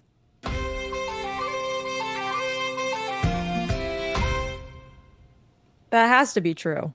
I wish you guys saw the shrug Jessica did. Yeah, when she didn't heard seem the to be in question. on She's Lucky like, Charms. what the yeah. hell are we All right, talking that's true. Okay, we'll just wrap this up because I don't know if this game's It working. petered out. Well, it was Yeah. working. The music was working, but then it petered out The with music that. Well, rules. yeah, I think once you go inconclusive, you sort of take the air out of your own Well, game.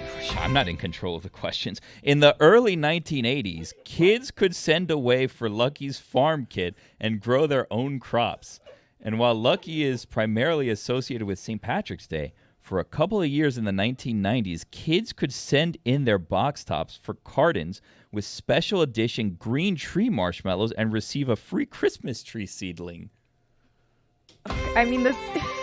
It's probably not made up. You don't think that Billy's that creative? Like, you don't think that Billy's got the creativity to write Christmas tree seedling as if he's not reading it straight from the internet? What's your official guess?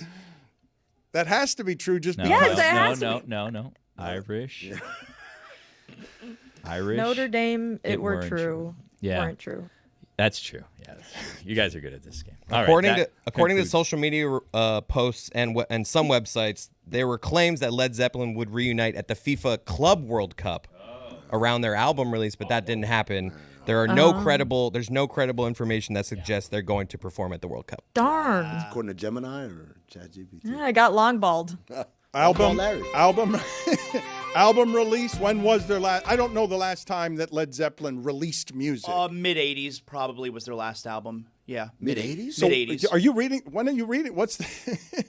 What is the time that you're going to say that Led Zeppelin has it? No, that can't be right. Well, Robert Plant has put out his own. No, but albums as a band. recently, As a band. But as a band, yeah. I don't, 82. There you couldn't go. tell you. 82. That's the last full album. They did release a couple of like older, like live they did albums. BBC sessions. They did how the West was. What was that won. album? They did Cote? Was Celebration that the last Day. one? Cote was the last one. Not in 1982. not their best work, Jess. Cool name for an album, though. Nothing on the top 5 from that. Coolest. list. I'm trying to hear this top 5. Yeah, what is your Well, top 5? I do want to hear the Jeremy top 5 of corrections from the entirety of the week, but I do want Jessica to make some rulings on some things that we've been talking okay. about here. How do you feel if there is a booth for 4 people and there are only 2 of you, Lehman sitting right next to you in the booth? How do we feel about that?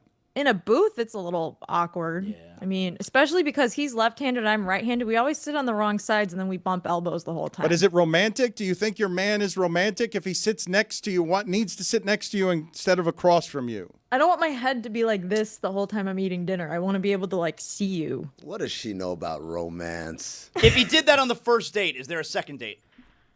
Yeah, I mean, unless he like said something really effed up too, and then I'd be like, that's 2 strikes. I don't know. What if the first date was at a Pizza Hut? Hold on. You can't. The old school Pizza Hut. That was a restaurant, a sit-down restaurant Pizza Hut. This is how Greg Cote, on a first date with what would become his wife at a Pizza Hut, he sat next to her and she thought it was creepy. Well, it worked out for both of them, didn't it? So, I mean, here. I guess you can't just. That's true. I guess it worked out. Yeah, for it all of worked us out, but that is it way. romantic? It worked out, but I wouldn't say romantic or creepy. Romance. It's the height of romance, but it's also. I mean, Pizza Hut used to be like a cool happening Hell place. yeah. Mm-hmm. Look it up. Did you know that Billy had body dysmorphia? We all do. I mean, what are we doing? That's a good point. Well, no, the reason I want to ask her a question, does Zaz have a soda drinker's body, and is saying someone has a soda drinker's body an insult? What is soda? I'm sorry. Pop. Pop. Yeah. Pop. My bad. Oh, okay. Translate, yeah. Yes, I would say that is an insult to say that. And it's not nice. It'd be tough to think that that's a compliment. Right. If you said you had a pop body, you'd get upset about that? Are you asking me? Yeah. You don't want the pop body around here. I know you're not talking to me. Are you surprised, Jessica, that Zaslow does not drink any pop? Never. Doesn't drink it. I don't drink soda. Not a soda family. Never grew up with soda. Right now, my kids, I don't know if my kids have ever tried soda. We don't do soda. I don't drink pop either. So no, I think there's dozens of us. Hold on, but he drinks High C, which is basically just Yo, soda that without High the C bubbles. fruit punch and lemonade at McDonald's is so good, Jess. You're Come like on. Bert Kreischer starting your day with like a full gallon of lemonade. Tim Kirkshin does it with a Diet Mountain Dew at 5 a.m. That's so gross. That's aggressive. That's disgusting. It is disgusting. Put it on the poll at Le Batard Show. Is starting your day with a Diet Mountain Dew disgusting at 5 a.m.?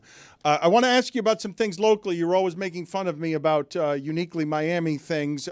Me? Never. Little tiny grocery stores that would have one employee and be a drive-through and would be a bit of a shack.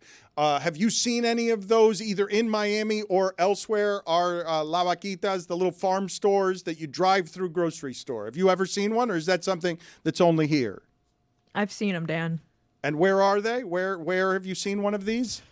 Chicago, Long Island, various places. I don't know. And do you use it? How do you think about these things? Am I boring you? Yeah, a little bit. Okay, we'll see you later. We'll talk to you No, next top week. five. See you later, Jessica. Top We'll talk to you. five. We'll Forget talk about to you that. next week. Top five. Let's get to Jeremy's top 5 here. The top 5 things that we've screwed up over the course of the last week. Well, yesterday I was listening to the show, and there were a few takeaways that I had. There were 6 of them. So, OLI. You guys made the decision to talk about the Cavender twins getting a boob job not once, but twice. Yeah. Interesting. Should have been 3 times. Yeah. What's the correction? It was reporting there, It though. was TMZ Sports reported it, and Mike we were reported making it, fun of too. Mike Ryan because he got beat on that story. And just, yeah, all right, that's fine. I'm just We can saying, do you got it. beat on that I know, story. major story. Journalism, look it up. Not they a did correction. post about it. Number 5, I think the impressions we do of Zaslow are maybe the best thing we do on the show. Well, but we didn't. Okay, but I thought the top 5 list was corrections. It's like, what is that? It's observations from yesterday. It's 5 things I wanted to respond to. That's what I wrote on the board. These aren't corrections. I was expecting corrections. Like, people have an expectation. Yeah. All of you, number 4, all of you were wrong about Chris's Vegas take. Okay, now we're back. I wish we got to Jess's list. He loves love. Number 3. What you guys did to Ethan yesterday, calling him horny Ethan, was insane. As someone who gets bullied here often, that's by far worse than anything you guys have ever done to me.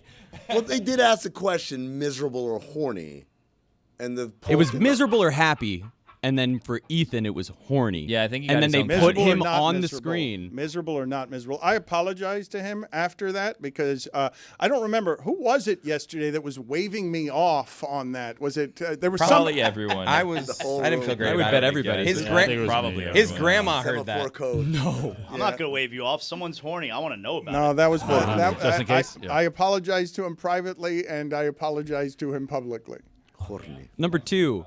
Man, I've never been more bored listening to the 50-year-old Dolphin talk yesterday. Pathetic franchise. They're the worst franchise here. They have been for the entire time I've been alive. That's a good point. Marlins have won 2 World Series. No, they've used up all, like, it has been fascinating. Just like we're talking about Ozzy Osbourne and seeing, like, the generational difference, what the Dolphins used up from the 70s, 80s, and 90s when they weren't winning championships, but they felt like the Chiefs because they were the ones with the offense, like, they used all of that up. They blew a 3-1 lead. Yeah, they're nobodies.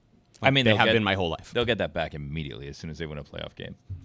Maybe, if they ever do.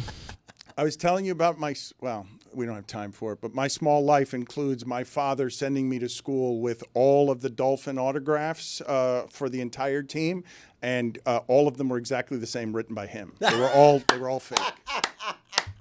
Number 1, the conversation about putting New Kids on the Block in the same category as Backstreet Boys and NSYNC. Insane. And also, Jess brought up something great via text, but since we made her go away, we don't get to hear it. But that was One Direction blows all of them out of the water. It's nonsense. It's true. I don't know the distinction you guys would be making between these and Jackson 5. Jackson 5 blows them all out of the water. Well, yeah, but that's different. It's a family. They're not assembled. That's a fan. Yeah, exactly. New edition. It's a different thing they did themselves. A fan? Let me speak to someone here who has more expertise than I do on the things we've been talking about for the last couple of days involving Stephen Colbert. Brian Steinberg, more than 3 decades as a reporter and journalist covering the business of advertising, media, and television. He's the senior TV editor for Variety.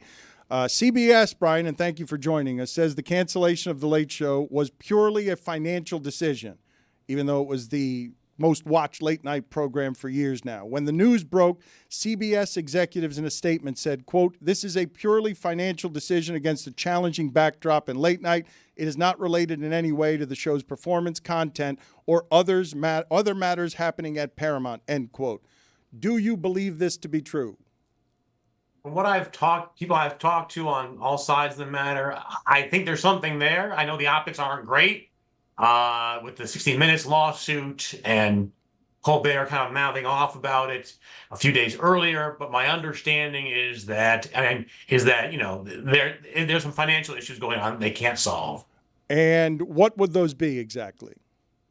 People aren't watching late night like they used to. The whole premise of late night is that younger people tune in at 11:30 in a big crowd, and advertisers can put their ads in front of them and get a big response. Younger people don't know what it means to tune in at a certain time anymore. They watch what they want whenever they feel like it. And if you watch like Netflix as it tries it doing late night shows, or Amazon's or whatever, they haven't done so with Sarah Silverman and Kelsey Handler. They haven't done so well. It's not easy to get people to show up at a certain, unless it's a football game, to show up at a certain time altogether. And so this is having a bigger effect at CBS, and I think NBC and ABC too. It's just the way this stuff works is not working any longer. You have more facts than I do. On Monday, I was saying that statement, purely a financial decision, was a lie because I thought the pending merger between Paramount and Skydance would play a factor, combined with him calling it a big fat bribe. Between those two things, did either of those two things play a factor?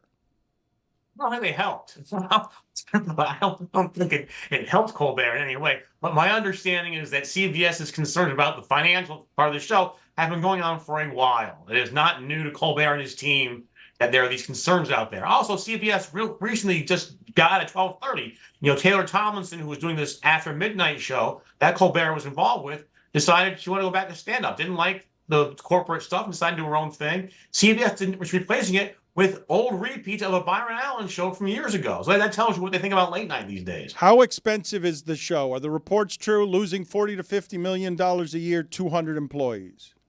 200 employees is accurate. I can't verify the exact number. There's a profit loss on the show, but it's not, it doesn't sound outrageous that it costs tens of millions of dollars to have a live band every night, audience, to own the Ed Sullivan Theater in New York City and maintain that, to pay Colbert a salary, to pay all these guys' salaries. It doesn't strike me as outlandish that the number would get to that area. The challenge, I think the challenge is that they've long relied on young people to show up.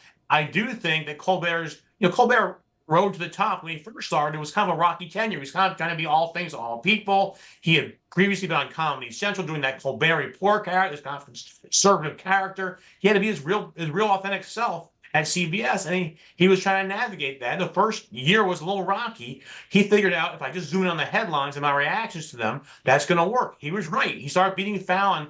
First time CBS has beaten NBC since Letterman first took the job in '93. But I do think the political humor, the headlines humor, probably made some advertisers a little shaky on getting involved. Then it becomes a more polarized environment and not the goodnight, farewell type of stuff that most late night shows are known for. So if I may here, because these things aren't absolute, okay, and I do think I was too loud Monday because I was saying lies. These are lies. How can you possibly say this is purely a financial decision in this particular climate? It's made easier by all of the things Brian's saying, and I don't want to be stubborn here in order to be right. Purely a financial decision.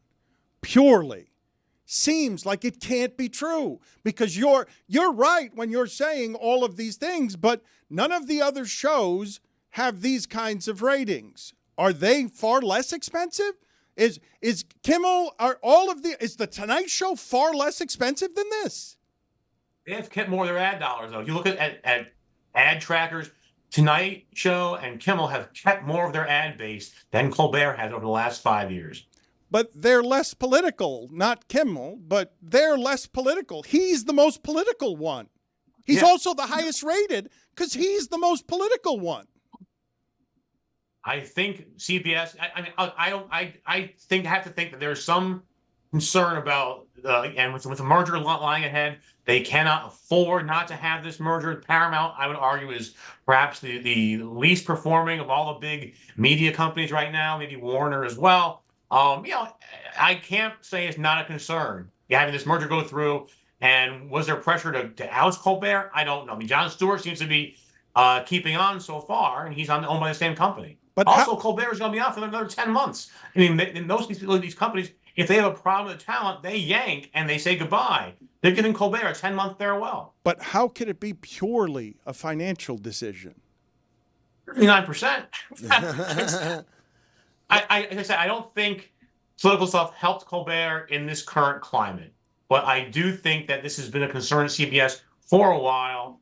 I understand that his team was probably aware of the situation going back several weeks.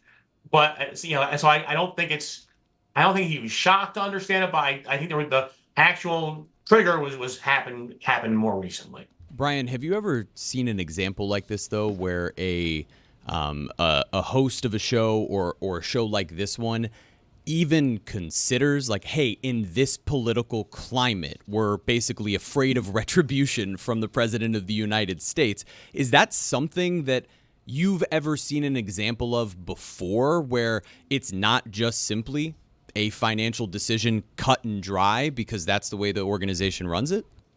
I mean, I think you look at over the news space, a lot of things happening right now are out of obsequiousness in some cases. I mean, both the ABC and CBS paying fines or settling not fines, but actual lawsuit settlements for legal matters they probably could have beaten in court. just make Trump go away. I think and decisions happen all the time in news, like Joy Reid leaving MSNBC, or this kind of things. Tucker Carlson leaving Fox News. These are not purely financial decisions. They are done because of personality conflicts and other concerns about programming. Is it out of the realm of possibility to think that you said that they've known for weeks probably that this was in discussions? They knew that this might be the result. So if we had a filter, we can just remove the filter now and we'll just be more honest and we'll be less careful in what we say because we know inevitably this might be what happens anyways. So we can go for it now and it doesn't matter because they may cancel this regardless. I do think what you're going to see from Colbert until May is 100% raw, unfiltered Colbert. He has nothing to lose.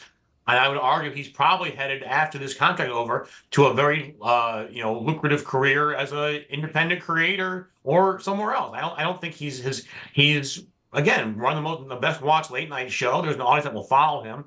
Look at Conan O'Brien, left TBS and NBC after many years of late night. Did a great job with podcasting. Sold the podcast to Sirius for many millions of dollars. You can argue that Conan is the most successful late night host in history because he has these great businesses after he's done with the chair. So I don't think Colbert's career is over by any stretch. And I think we're going to see raw, unfiltered Colbert. Even Jon Stewart on Monday night, who went nuts.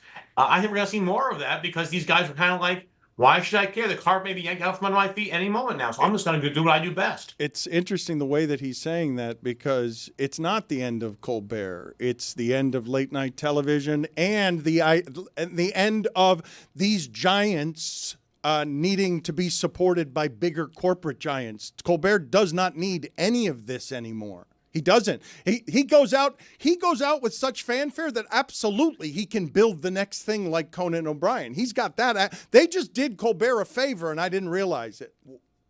This is what I want to ask Brian. Is the idea that these late night shows cost a lot of money to make because of talent fees, because of all the other associated costs. And as you said, they're geared towards an audience that does not search for its entertainment on a linear television basis.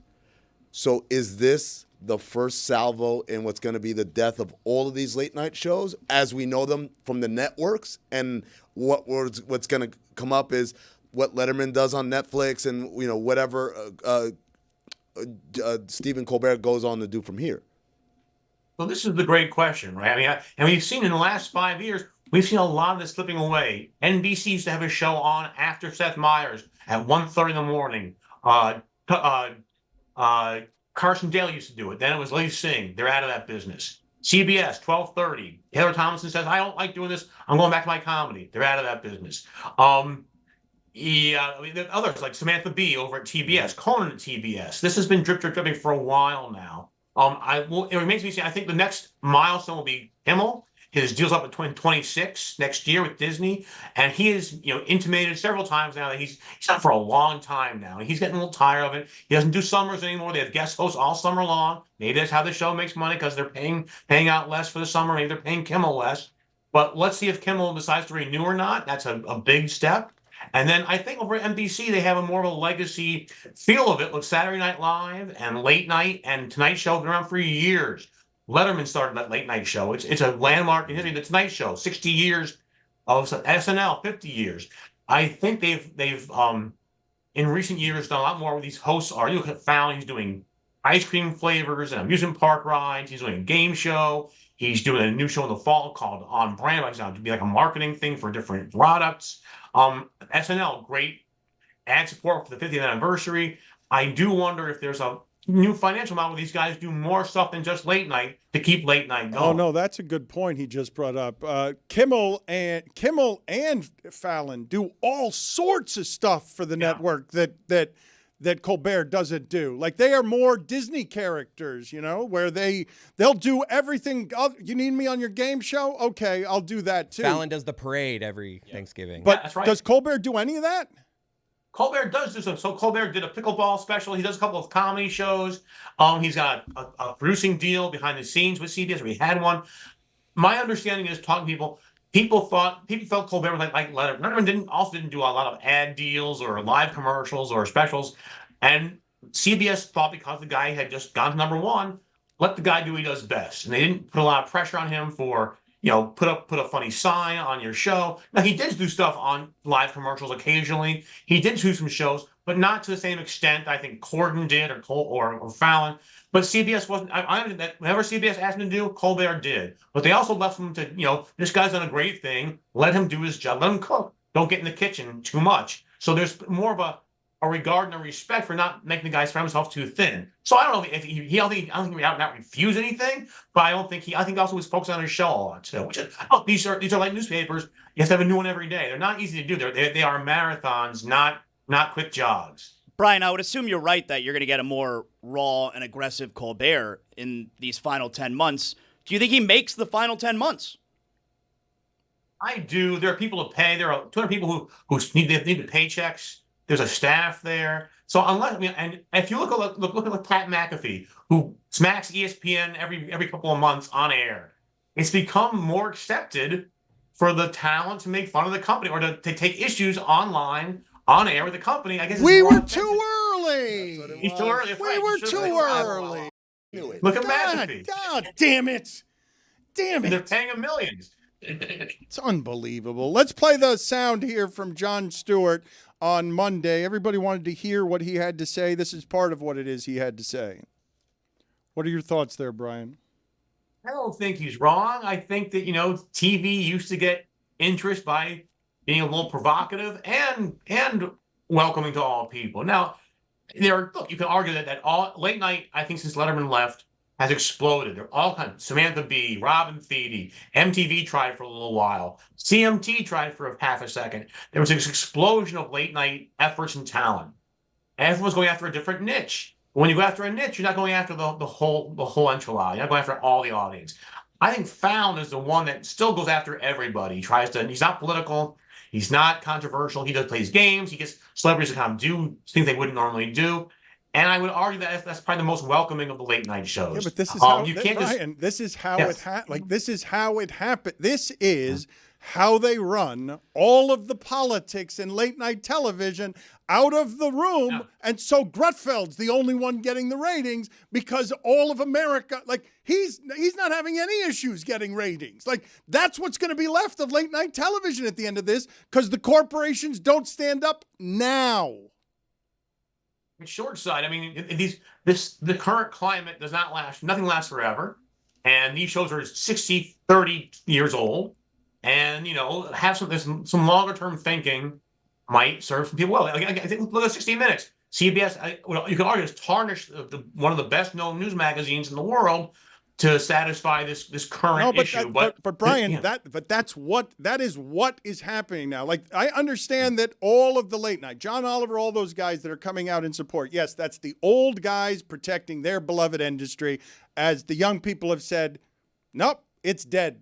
It's dead, guys. But so I watched last night as the old guys put Josh Johnson, the only one who can actually get them young people, in a suit on The Daily Show, even though that guy has purposely been wearing a hoodie and only a hoodie, and he reaches young people in a way that not even The Daily Show does. Because his numbers every Tuesday, because of how prolific he is, because he's the best and most prolific young comic in America right now, and he comes out with something every Tuesday that is outside of the brand. But they put him in a suit yesterday, and they did something to him on The Daily Show that is palatable. It's not a hoodie anymore. It's please come play with us, but do it the way old Jon Stewart would do it. You see what's happening, right, Brian? There's going to be a sanitizing of this, and they're going to say that it's just about money, but it's not just about money. The corporations have to stand for something. It's a problem. I think it's, if you can't get it, but people are getting it somewhere else. And I think also the talent is, look at Taylor Tomlinson, who was offered a third season of this 12:30 show and said, you know what? I'm good. I'm going to do my own thing. Trevor Noah, I'm good. They didn't want him to go. He announced it on the stage before telling his producers and the senior executives that he's going to leave. So there clearly is some, you know what? I'm going to go somewhere else and do my thing. I'm going to be rewarded for it. I won't make the kind of money I make here, but I'll make money and I'll see you around. Can you explain the reasons why this decision was announced right now? Because the timing makes it so people jump to conclusions like the one I jumped to. I agree with you. And I would argue that if they had done this in May with the TV upfronts, For the audience that doesn't know, this is when all the networks go out and try and get ad dollars for the next season. And when Carson retired, they did the upfront. Letterman retired, they had a celebratory thing at the upfront. It sets the stage for a year of join us for Letterman's last year, join us for Carson's last year. And if they're concerned about advertising, this would be the place to get more dollars. But instead of doing it at the upfront, they seem to have hemmed and hawed and waited until now. My understanding is that what forced their hand is that most of the producers and writers on the show have August to August contracts, and the new deals are going to be coming out to all the agents that we're going to have 8 to 10 months, not 12 months. And it was going to leak because every agent was going to wait for their producer or their writer. So say, hey, why is my guy only on until May? So they had to get in front of it now. Any chance they change their mind? Any chance that there's an outpouring of money here for the last 10 months of Colbert where it explodes because it's a new Colbert and it's not a final decision? I wonder about that. Could there be such a rallying around Colbert for the next 10 months and CBS is like, what are we doing? And because all those ad dollars are going to go over to Fallon and Kimmel for the time being or somewhere or to digital stuff. So I do wonder if there's like some, can we make the show less glitzy, more, can we retrofit, can we get some costs out of the show and keep it on? I would say keep your eye open for it, but right now it seems like no. Brian, thank you for being on with us. Appreciate the facts, sir. Thanks for having me. I appreciate it. Thanks, Brian. There were so many things that I wasn't able to get to today on a Wild Willie Wednesday that I'm embarrassed. I'm legitimately. That's one thing, but Billy, movie theater there's a ask Brian if he drinks soda. Yeah, that's what I wanted to get to. Do you know that there's a Tony? There are a couple of pictures here that video has now found a couple of hours late. Nice. There's a picture of Tony with me at Sandbar in 2014, a very young Tony.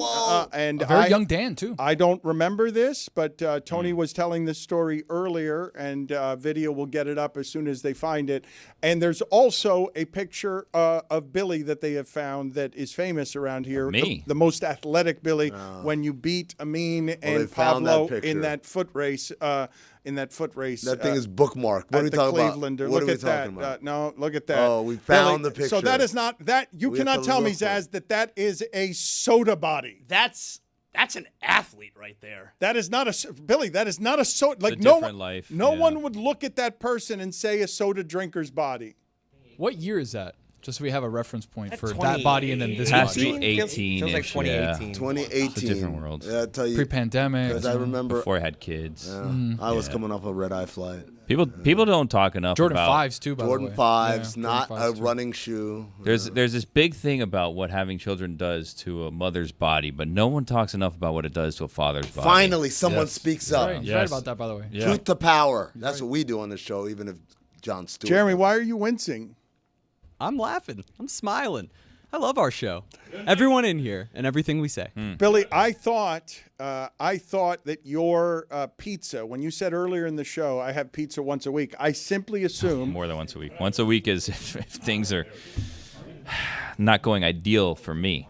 I would have pizza every day. If you cut me with a samurai sword, pizzas and hamburgers are coming out of me, not blood.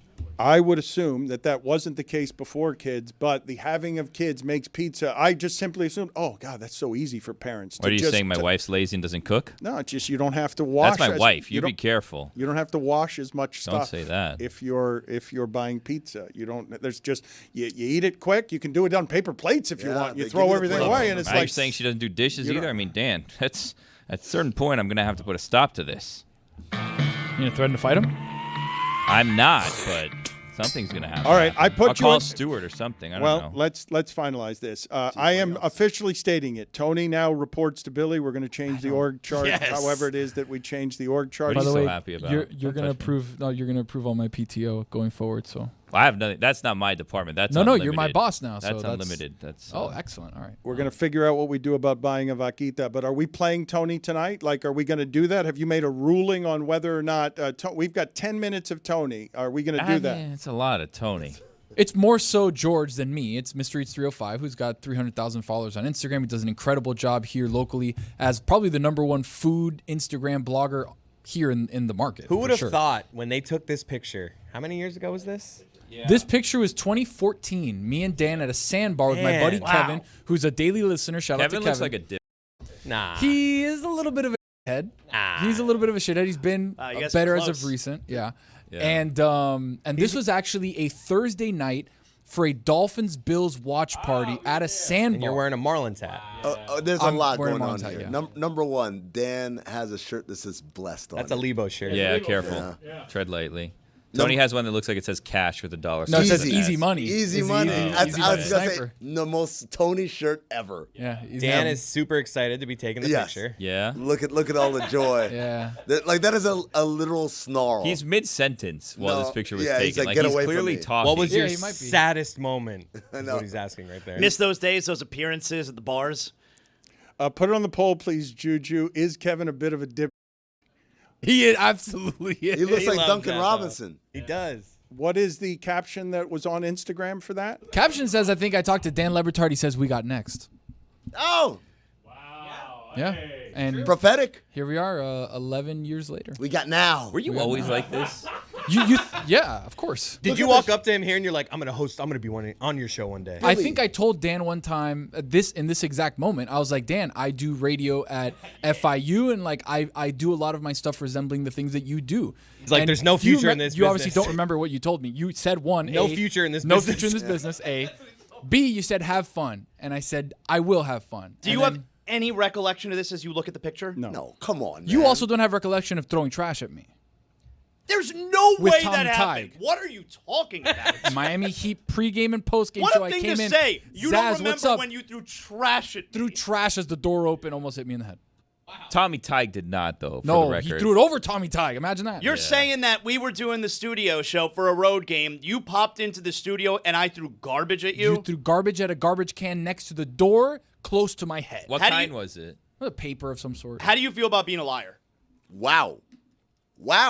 No, you say, how do you feel about exhibiting the behaviors of a liar? I mean, I'm going to defend myself. You backed me into a corner of me, and I'm going to defend myself. The Dan part is true, though. He said those. Wait, exact so words. that other thing wasn't true? He didn't. No, throw no, trash it at you? is true. But I'm saying, but I have actual like evidence of picture of that day. I don't have a picture of Zaz or video of Zaz. That's throwing ballsy to come up and just say we got next, though. I should remember that. That would be something that should be memorable if it's no not. future in this business. Yeah, but when someone that looks like Kevin comes up and says that to you, Yeah, I'm that was- sure. well, no, I'm Kevin sure didn't say it. I a lot said of Kevins were saying that. You're like, okay, whatever, Kevin. Wait a minute, though. You do understand when I say I wasn't saying Tony doesn't have any future in this business. I was saying there is no future in this business. Oh, yeah. I wasn't wrong in radio. Right. No, You're right. You're right. About both, yeah. You're right. But then, alas, here we are. 11 Are years we later. playing Tony's tonight? Of course Tony we are. tonight, Of or are course we we are. not? I suppose. Yeah. Brought to you by Cuervo, by the way. Thank you. Are we buying a little Vaquita? Are we? Stewart is not. Are we Stewart's having gonna a get child? that. listed for $139,000. Familia, Tony Tonight is brought to you by Cuervo, the tequila that invented tequila. Did you know the very first margarita was made with Cuervo? There's nothing like the original. It's marg season, so keep it Cuervo all summer long. Vamos. Papi, con cual papi, con cual boy, con cual sea papi. All right, we're back at La Sala with the boy, Mr. Eats 305, who's in the building with us. We're gonna be tasting food from La Carreta. We got a couple of beers here. Plus, we have Martha of Miami. El café. Ahora sí. Who's bringing the good stuff, the jet fuel for us. I made it with lots of love y Thank azúcar. you. Wow. Thank you. Enjoy. Thank you. Thank you. Cheers, brother. Excellent. Ahora sí. Now we can start. Now we can start, and I'm gonna put this in frame right here so you can see the little Cuban flag. We got Patria Vida. We have La Carreta. We have beer. Like, what else do we need? He's speechless. That's it. He's ready. Dude, I remember like seeing the page because I knew you from back in the day at FIU. So it was like you had started the DJing stuff and then it kind of transitioned into food. And then I was like, oh wait, he's starting to get a little traction. Like he's got 2K, 5K, 7K, 10K. It's crazy. And what are you at right now? 250,000 on Instagram. Croquetas. Croquetas. Okay, we'll start with croquetas. How did you get into food influencing, if that's what we call it these days? DJing. Then after DJing, went to law school. Then from law school. Worthless? Or what? No. I use what I've learned in law school basically every day. Really? A lot goes into the whole food influencer world than one may see. We're talking about how seamless it looked, but you wear a lot of hats. And what people don't see is we've got 1, 2, 3, we have 8 people back here. And then when you go out and shoot, it's either you or your wife, you guys go together, but realistically, it's just you editing, concept strategies, like you said, marketing, posting, like all those different things. It's so much more than meets the eye when it just comes to, oh, this guy's at Arbetter's, you know, taking a picture of a hot dog. I basically have the idea for the video prior to even going there. And sometimes just me and the tripod. We're on a date. Yeah. And it's just, I genuinely love sharing the stories of these businesses and the food, and that's what's allowed me to grow and be in the position that I am today. What was the impetus, what was the start of the whole process? Yeah, and it doesn't happen overnight. My wife and I were first started dating, so you know when you're dating people from the beginning, all you're doing is going out to eat. This is back 2016. Instagram didn't have stories, it didn't have, Very primitive. Oh, you got 10 likes, the names disappeared, and you were like, yo, I am the next thing. That's it. So it was stars aligning, consistency, and hard work. What I do, as simple as it may seem, you're just posting Boedia videos. No, you're helping small businesses, helping people break bread, have good conversations, doing what we're doing now at home, whether it's takeout or at a beautiful restaurant or just a dive. Being your own boss is the best thing, whether it's an influencer or you create an incredible brand, clothing line, like Martha. And La Sala is incredible. This place is stunning. And I was actually telling her, I'm like, I can think of so many events happening right in this spot.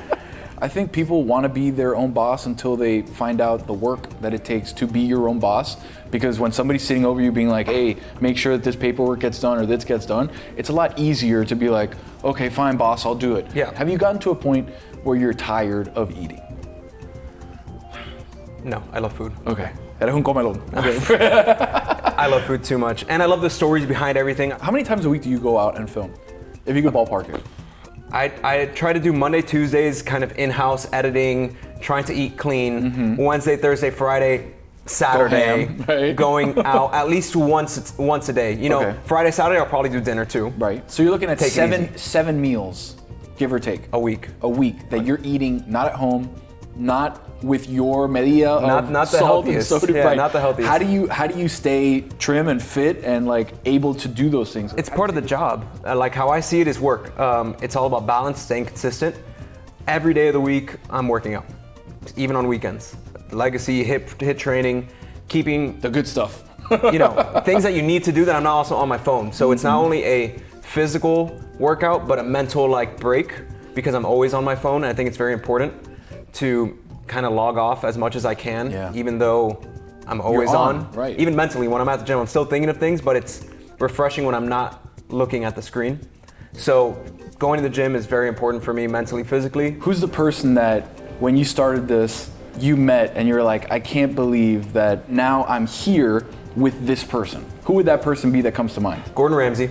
It's up there. Huge. Huge in the food and beverage and just cultural, like hospitality everybody world. knows Gordon Same with Guy Ramsay. Fieri. Yeah, the GOAT. Love him or hate him, that guy's the man. No, I love him. You know, we only love him here on the show. Has built a brand that is bigger than food and beverage. Like it's cool to see. It's bigger than the Food Network. Yeah. Like his brand is like Guy Fieri's bigger than the Food Network. And then third would have to be, I have to throw an athlete in there because you know we love our sports. So probably Derek Jeter.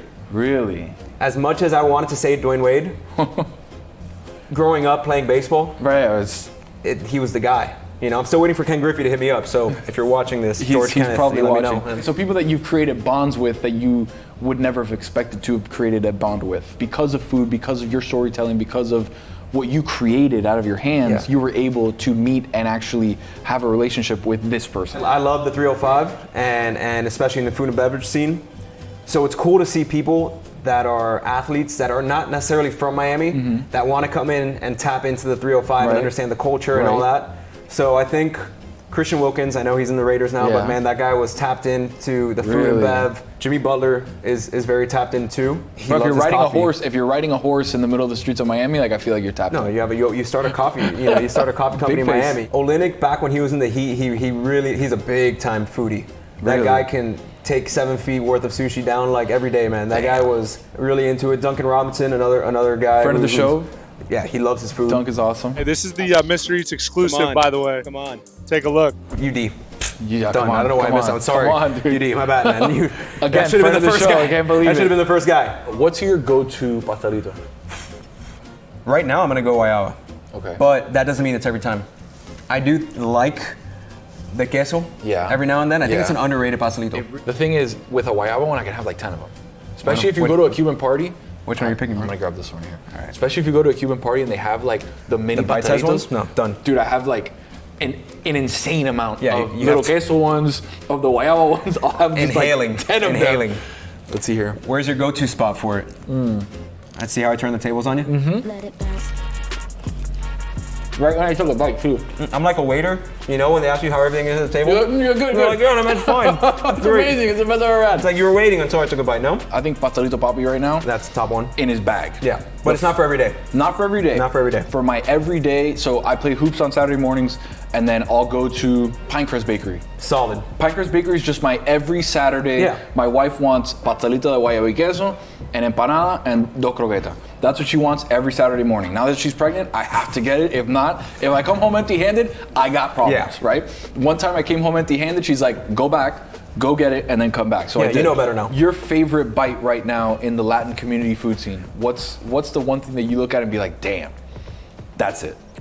I think right now, and like I said earlier, Miami is popping off with food from all over the world, different cuisines, different neighborhoods, but Caracas Bakery. Okay. When I first think plato fuerte and traditional food, I'm thinking Havana Harry's because, bro, classic spot. Habité empanizado is the side of the table. So like, you're gonna get good food and a portion to feed your entire family. Seriously. So when you think of that and you think you're in Miami, it's hard not to mention them. Another place, La Casita, on A Street and Ponce Leon. The average age there is 75. The So you place know you the want to place be, is good. The food is good. You know the place is gonna be good. It's funny because when I start thinking of like platos like that where the bitén empanizado comes out and it's like 6 feet long and you're like, how am I supposed to eat this?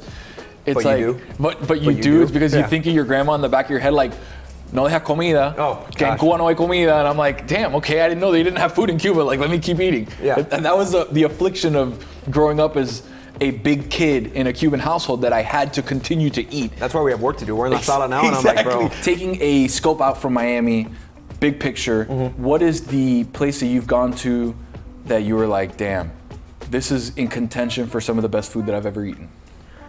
Japan's a whole other world, man. Japan, I heard being it's a insane. lover of hospitality, food and beverage, Japan takes the cake. Really? I'm just saying how hospitable people are, opening doors, talking, but also respectful of other people's spaces, not talking, knowing when to talk, when not to talk, when to serve, when not to serve. They are just very aware of everything, but the food is next level. The, Sandos to their tuna, Sandos obviously are is fire. tuna. Believe it or tuna. not, their pizza, more Neapolitan, but they have their own, twist still- on everything. still good? Still very good. Damn. Cocktail bars, coffee. They're just doing everything really right. They're perfectionists, man. Plug your stuff. Let everybody know what you're cooking. So on socials, TikTok, Instagram, Mr. Eats 305. But if you're looking and you're in a pinch for something to eat, I've used this site, by the way. Where is it? Where is it? MrEats305.com. That's it. MrEats305.com. You'll find an interactive map broken down by neighborhood, cuisine, date night. Yep. You can also message me, and I'm very good at messages and trying to respond. So Look, this guy messaged back. Just because he's got a blue check mark does not mean he's not going to answer you. That's it. He's going to answer you. George, appreciate you, bro. Holla, brother. Thank you so much. Thank you, man. Cheers, guys. Mi gente, thank you for watching Tony Tonight. Hey, Juju, how are you? Pretty regular. How Yeah. about you, my brother? I'm Good all to right. see you. You too. We were trying to just have a conversation off air, and then Roy's like, well, we need to get this on. This needs to be content. We need to get this first interaction on the air. And Lunch so I is just here, wanna Billy. talk- Hurry up. What is lunch today? Oh, no. Mediterranean. Good Okay. lunch today, by the way. God. Love. I hope this segment today's goes on today's the forever. good day. Mediterranean. Today's the good day. Louise. You gotta get that bread in the bottom that's been soaking all the juice. Oh, yeah. Juju, I have a question for you because the post game is yours, so I don't want to come in here and take up your time or take up any of the stuff that we would get to with you. But I have a couple pickles that we didn't get to, but I have one pickle specific to My movie today. theater sells pickles. Yeah, how much? $2.99. That's a good deal. So I have one pickle specific to you today that I think that you will find as weird as I found, and a couple people in this room saw it, but I don't think anyone in Dan's studio saw it. So here's what happened. After the first segment, Dan came in and we were talking to Dan real quick during one of the breaks. And I was maintaining good eye contact with Dan, which I don't have good eye contact, but I was maintaining good eye contact with Dan. And I went in and reached over to drink some water. And I grabbed a cup, I took a sip, and I immediately recognized this is not what water tastes like, because I have, I have a refined palate. I know when I'm drinking water and when I'm not. So I drank coffee, and I said this was not what I was drinking before. I was drinking water before, and I quickly realized, oh, that must be Dan's coffee, because he's standing right next to me. So I drank Dan's coffee, and I said to him, oh, just so you know, I just drank your coffee. He said, oh, that's fine. And then we went around for the rest of the day. I thought it was a power move by you, and like everything that happened today felt like, to me, you taking control of things, and I felt like you were aggressively drinking my coffee in my face to show me that you're not here to be beneath Tony anymore. You're here to have Tony report. Silly. You're here to have Tony report to you. Insane. Well, here's the thing though, Juju. How would you handle this situation? Because you've described yourself in the past as a germaphobe, and when I did it, I honestly thought this was quite disgusting, because we just shared a drink that I was not intending to share, and then the reaction was, it's fine, we're good here, let's keep it moving. And as the days gone on, I keep tasting said coffee and what felt like a hint of cinnamon in the coffee. Did I get that right? Was there cinnamon in that coffee? No, it is an it's an oat milk cream. Oh God, even worse. I need soda. I love oat milk. Oh. I gotta wash that taste out of my mouth. What's wrong with oatmeal? So, this is the pickle. What do you do in a situation where you accidentally drink Dan's coffee?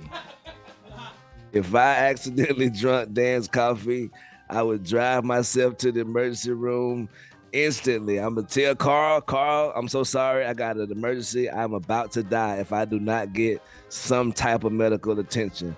I salute to my brother Dan, but I don't know what my boy be having going on in that room. He's got all those allergies. He can't eat or drink anything, and how much of that is contagious, and now it's like, what am I supposed to think?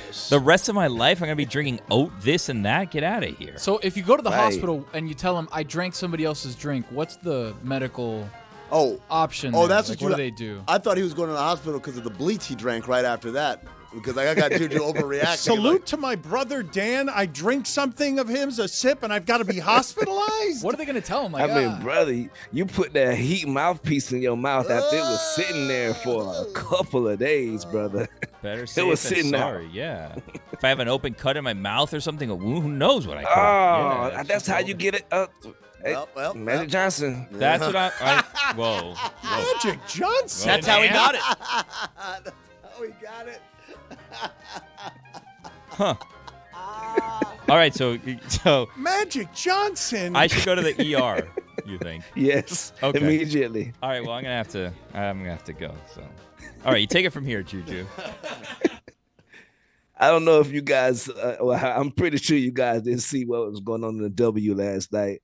The WNBA player president of the president of the Players Association, Nneka Ogwumike, she had a rough run-in last night with Louisa Geisel-Solder. She snatched a soul from sis, Hadouken style, and I've never seen her this angry. But when I watched that, it made me think of David Sampson pronouncing Nneka Ogwumike. Roy, if you have it, can you please let the folks hear how he said it? WNBA president is Nneka Ogwumike. Whoa! No way. I hate it. Let's have Juju go back and forth with the correct pronunciation against David Sampson. Nneka Ogwumike. Is Nneka Ogwumike.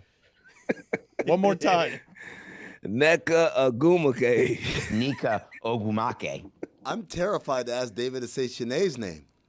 Do it again. Right. Do it again, Juju. Nneka Ogwumike. Nneka Ogwumike. He calls her Chinese, right? Yeah. Chinese Ogwumike. Hey, at least he's talking about it. I give him credit. Yeah. Look, Chris, that's why you get the big bucks. You're right. At least he's talking about it. I think we can make an audio book, though, of my boy saying Spanish words and black words just put together off the shelves. We're going to sell out. You know what? Nneka Let's do that. Ogwumike. Let's put that together. You guys put that together. That seems like that goes on the deck that you go when you talk to Stuart. And you're like, okay, we have a couple ideas here. We have this audiobook of Samson mispronouncing names. We want to buy this convenience store, turn it into a studio. And then you throw like 2 other things on there, and he's like, I guess convenience store. If we have to choose one.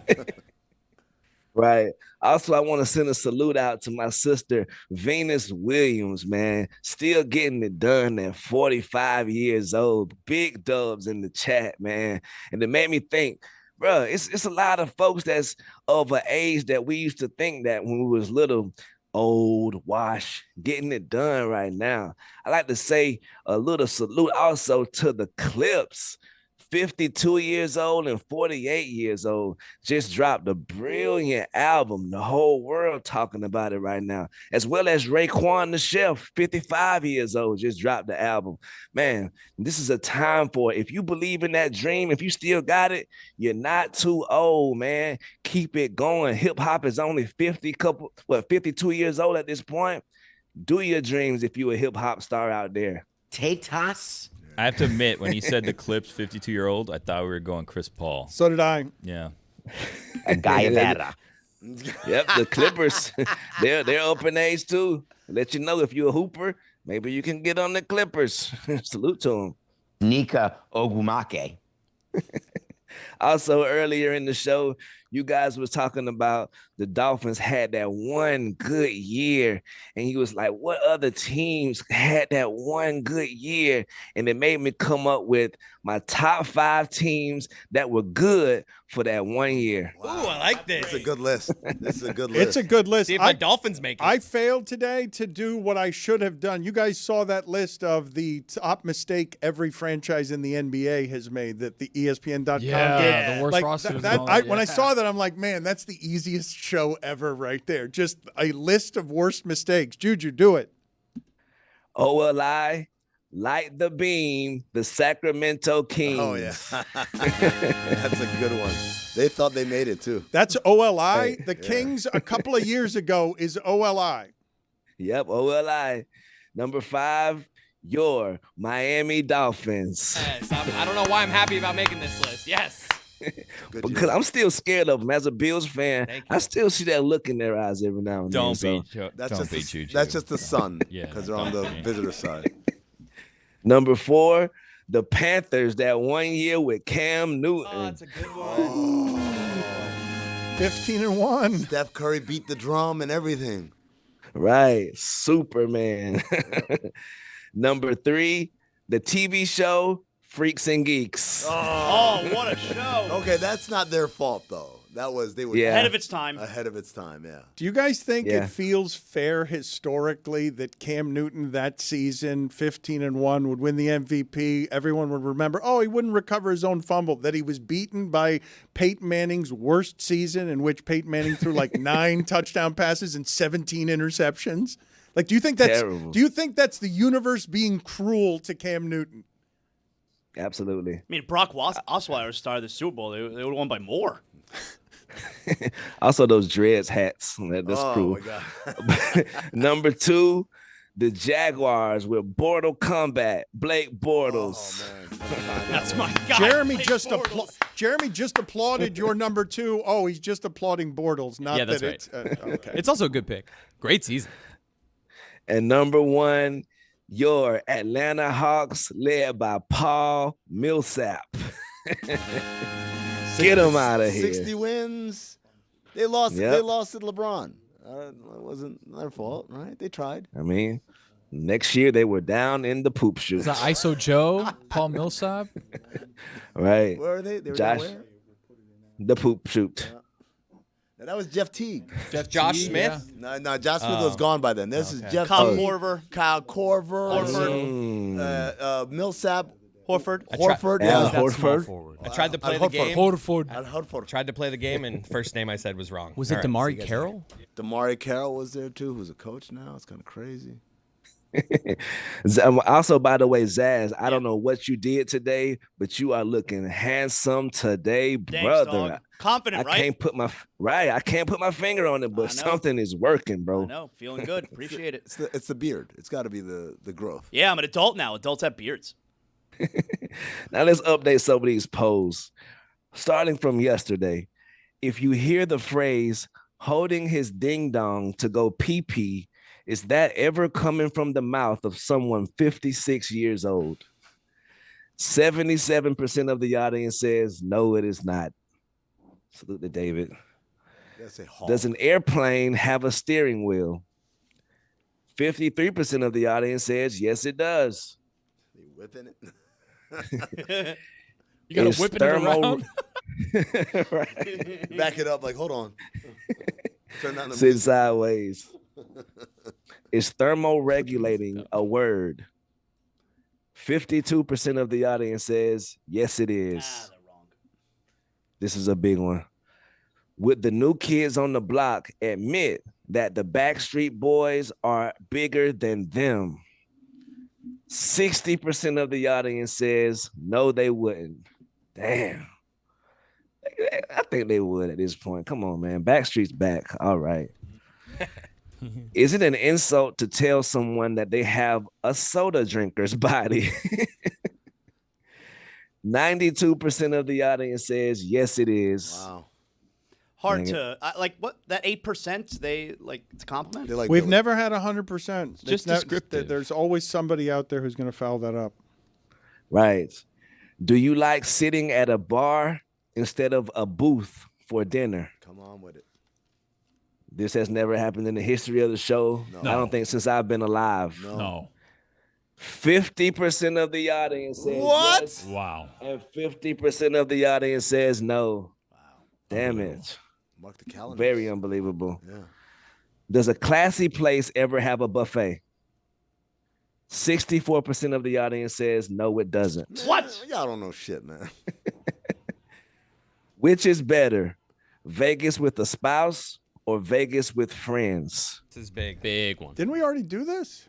What was his take? Vegas is better with your wife? That it crushes with the wife. Nice. Dude, I got Tremendous. some sleep, got nice meals, couple nice shows. I like that, dude. Congrats. Some sleep. Who goes to Vegas for sleep? I never did it before. It's awesome. Try it. He's lying. I mean, 75% of the audience says Vegas with friends is better. Damn, bruh. Last poll. Is starting your day with a Diet Mountain Dew disgusting at 5 a.m.? 84% of the audience says yes, it is. And those are your polls. Diabolical. Thank you, Juju. Thank y'all.